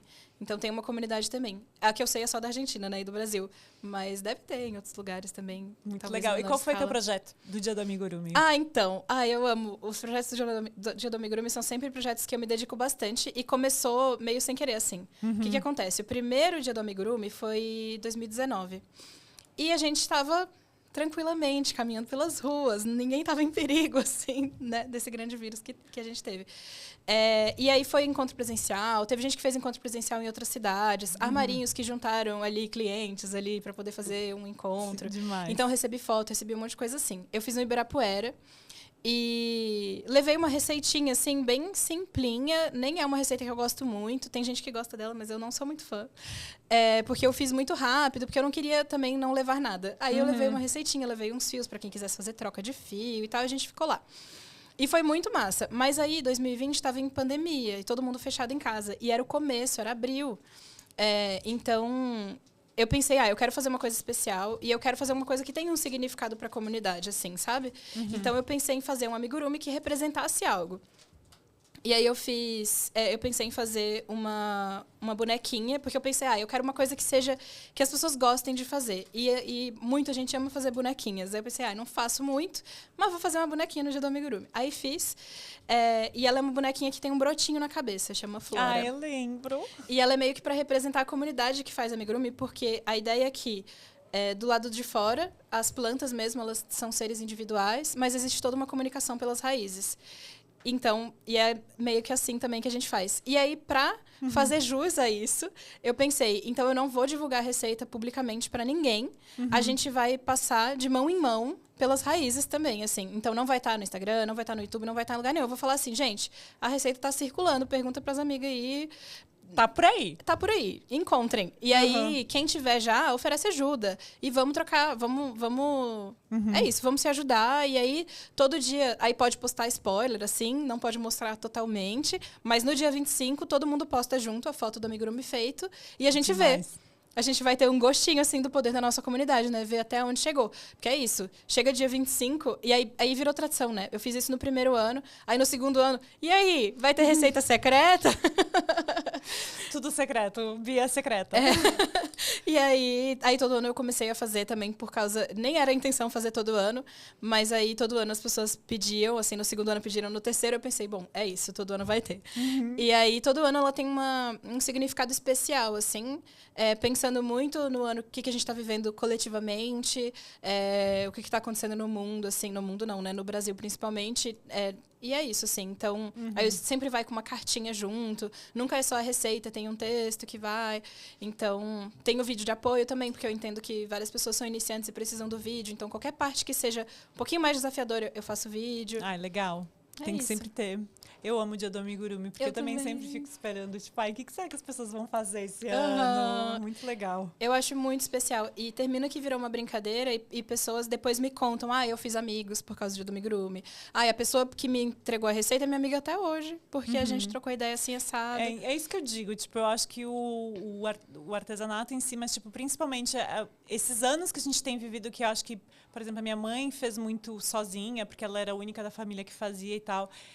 Criar essas comunidades é muito gostoso, né? Incrível. É muito legal saber que a internet cria essa comunidade e cria essas amizades. Bom, eu dou aula pelo Sesc e às vezes eu vejo a minha turma, assim, elas se encontram toda semana depois que acaba a aula. É muito, muito gostoso. Bia, projetos futuros temos ou agora estamos... temos e não podemos contar? Então, não tem nenhum enorme projeto, mas eu tô querendo... com detalhes ou sem detalhes? É contigo, amiga, é contigo. Eu não sei quanto tempo a gente ainda tem. Tá com tempo ainda? 10 minutos. Tem. Tranquilo. Não, mas tem só mais 2 perguntas, então pode falar, com detalhes. Projetos futuros. E tenho muita vontade de fazer o livro, que nem eu falei, mas não tenho nenhuma previsão de quando vai ser possível. Então, não é um projeto futuro que as pessoas podem esperar por ele. Mas é isso, assim, tem umas receitinhas que eu tô fazendo. Em algum momento vai sair o peixe de skate. Vou falar pro Cláudio, ele vai ficar muito emocionado. Nossa, meu namorado é skatista, gente. Skatista profissional, ele vai ficar muito emocionado. Muito! E tem umas receitas também que eu tenho pensado que eu tô querendo fazer, assim. Tem um serzinho que eu fiz que ele é tipo meio que um serzinho que eu quero fazer dos 4 elementos, só que eles... Tem uma fase que toda criança fica querendo brincar de colocar, tipo, potinhos, guardar coisa dentro de outras, caixinhas. E aí a ideia é fazer serizinhos dos 4 elementos. Aí já tem o da terra, que ele mora dentro de um tronquinho de árvore. Aí eu quero fazer dos outros elementos, assim, também. Ai, que amor! Já queremos. Então é isso, assim, não tem nenhum... Tem um projeto também de um curso que eu queria lançar esse ano, não sei se vai ser possível, Mas é isso, assim, tô planejando um curso para iniciante que pegue na mão, assim, sabe? Que, tipo, juntando toda a experiência do YouTube, toda a experiência de aula presencial, que eu fui dando e maneiras diferentes de ensinar a mesma coisa. E não, vamos fazer um curso de amigurumi do zero que pegue na mão mesmo e que a pessoa consiga fazer do zero um negocinho bem simples e que vai evoluindo para uma receita um pouquinho mais complexa e que tenha outras técnicas, assim, sabe? Porque eu sou a das técnicas, né? Não, eu sempre sei. vou querer fazer... É a nerd, gente. É a nossa nerd. Eu amo. Queria que tu falasse, assim, não só dos de amigurumis, mas, assim, de leitura, de criação, de tudo. Até a gente chegou aqui, teve essa grande coincidência. Quais são teus livros favoritos, assim, que te inspiram muito? Não precisa ser só de amigurumi, tá? Pode ser de tudo, do mundo. Porque tu falou até, eu amo beleza orgânica. Chegou aqui falando isso e tava aqui. Eu não tenho essa resposta, Cris. Meu Deus! Porque eu tenho muita dificuldade de escolher coisas favoritas, até porque vão mudando ao longo do tempo. No momento? No momento, eu tô numa pira de querer muito ler os livros do Walter Ugumãe, porque... delícia! Eu comecei a ler não terminei. Eu acho a escrita dele muito gostosinha, muito demais. poética, assim. E ele tem uns livrinhos pequenininhos que fala... são livros, assim, que você lê em 20 minutos o livro, sabe? O livro inteiro. Porque ele fala da relação com os avós. E aí, nossa, muito... Sabe? Afetivo. Exatamente. Muito afetivo, eu também acho. Eu comecei a ler um dele que... eu não lembro qual que é. nem lembro mais muito da história. Se eu pegar o livro, eu lembro. Geralmente, livro pra mim é isso também. Se eu não termino o livro, a história fica nebulosa. Mas eu pego ele na mão, eu leio uma frase, lembrei tudo, pronto, posso continuar, assim. Sim. E gosto muito. Uma coisa que me inspira muito também, e que eu gosto muito, é de tarô. Ah, que demais, que gostoso. Então, tem um tempo que eu estudo tarô, eu tiro tarô. Vamos combinar isso. Deck de tarô com amigurumi. Nossa, imagina. Fica no ar, fica essa ideia para daqui a 20 anos para terminar, né? Um deck de tarô. Até porque só os arcanos maiores são 22, então vai demorar um tempão. Eu imagino. Então, é isso, assim. Eu amo ilustrações e, enfim. Ilustrações infantis, que tu falou também, que tu gosta muito. O Shaun Tan eu acho incrível. Você conhece o trabalho dele? Quem? Shaun Tan. Eu não sei se estou falando certo, porque ele não é brasileiro. E, nossa, os livros dele são impressionantes, assim, são absurdos, porque a ilustração dele é toda muito poética e muito detalhista, assim, às vezes tem livro dele, tem um livro que chama A Chegada, ou A Partida. Eu sei A Chegada, eu acho que A Chegada, sim, eu vi que talvez é esse livro que eu vi que uma aluna minha tá lendo, que eu tenho uma aluna agora do livro, mas ele ela não tem ótima. palavras, ele é só imagens. Isso. É incrível tanto que ele consegue dizer tanto nas imagens, sabe? Você consegue ver, sei lá, a cara de saudade que a pessoa tem olhando a cara dela na ilustração, sabe? É impressionante, assim, o trabalho dele. E eu gosto quando não tem palavras também, porque fica muito da nossa imaginação, assim, que você vê as imagens, você pode brisar, porque não está dito ali o que você tem que pensar. Então, você vai viajando. Sim. E alguma colaboração, alguma coisa que tu gostaria de fazer? Assim, existe alguma coisa, colaboração? Alguém que tu gostaria de trabalhar? Como é que se diz? Algum ilustrador que ilustraria teu trabalho? Nossa, seria incrível. Alguém ilustra e tu faz amigurumi. Não, agora que a gente falou do deck de tarô, essa é a colaboração do futuro, gente. Fazer um deck de tarô de amigurumi. Eu tô vou ficar esperando. Acho que é um bom momento. Sim. Mas tem alguma coisa, assim, alguém que tu gostaria de trabalhar? Uma pessoa específica, não, mas eu tô muito numa brisa de fazer umas peças que envolvam crochê, mas que não seja amigurumi necessariamente. Quer dizer, que é amigurumi porque é crochê em 3D, mas não é aquele fofinho que tem olho, que tem roupinhas ou coisas fofas. Mas fazer umas coisas, assim, mais de decoração. Isso muito pra mim, assim, projeto pessoal. Não é nem sei se eu fizer, se eu vou postar no Instagram, coisas assim, sabe? Mas essa tem sido uma vontade, assim, ultimamente. Fazer umas esculturas, sabe? E botar uns crochê junto. Tô meio nessa brisa. Coisas mais pessoais, que às vezes também, né? A gente precisa muito do pessoal, assim. Eu sinto que depois da pandemia a gente precisou se nutrir muito também de coisas principalmente quem fazia manual, que ficou dando tanta aula, fazendo tanto conteúdo e material, acho que a gente precisa se nutrir também nesse momento. Hora de encerrar essa conversa maravilhosa. A gente tricotou muito aqui. Muito obrigada a todo mundo, por vocês, pelo tempo e disponibilidade. Você que está aqui no YouTube, não esquece de deixar um like, não esquece de mandar esse vídeo também para quem gosta de podcast, para quem gosta de amigurumi, para quem gosta de crochê, para quem gosta de técnicas manuais, para quem gosta da Bia, para quem gosta de todos esses livros maravilhosos aqui da Editora Olhares. E não deixa de compartilhar, então, com todos os seus amigos. Também não deixa de seguir Olhares, TikTok, no Instagram e aqui no YouTube também, Editora Olhares. E, Bia, alguma coisa que tu queira falar, suas redes sociais, onde que a gente te encontra? Essa comunidade secreta, é tão secreta assim? Fala pra gente. Primeiro de tudo, eu queria agradecer à Editora Olhares por esse espaço, pelos livros, pelo amor de Deus, né? Livros incríveis. O seu convite, Cris, obrigada. Tô muito feliz que tu foi a primeira. Eu amei muito, me senti muito honrada. Então, obrigada mesmo por esse espaço. E o que eu queria dizer, que é sempre a minha mensagem de tudo para quem quer aprender a fazer, para quem não aprendeu ainda, serve para amigurumi, serve para qualquer técnica, é não ter medo de fazer as peças feias, porque elas precisam vir. Porque você vai... exatamente.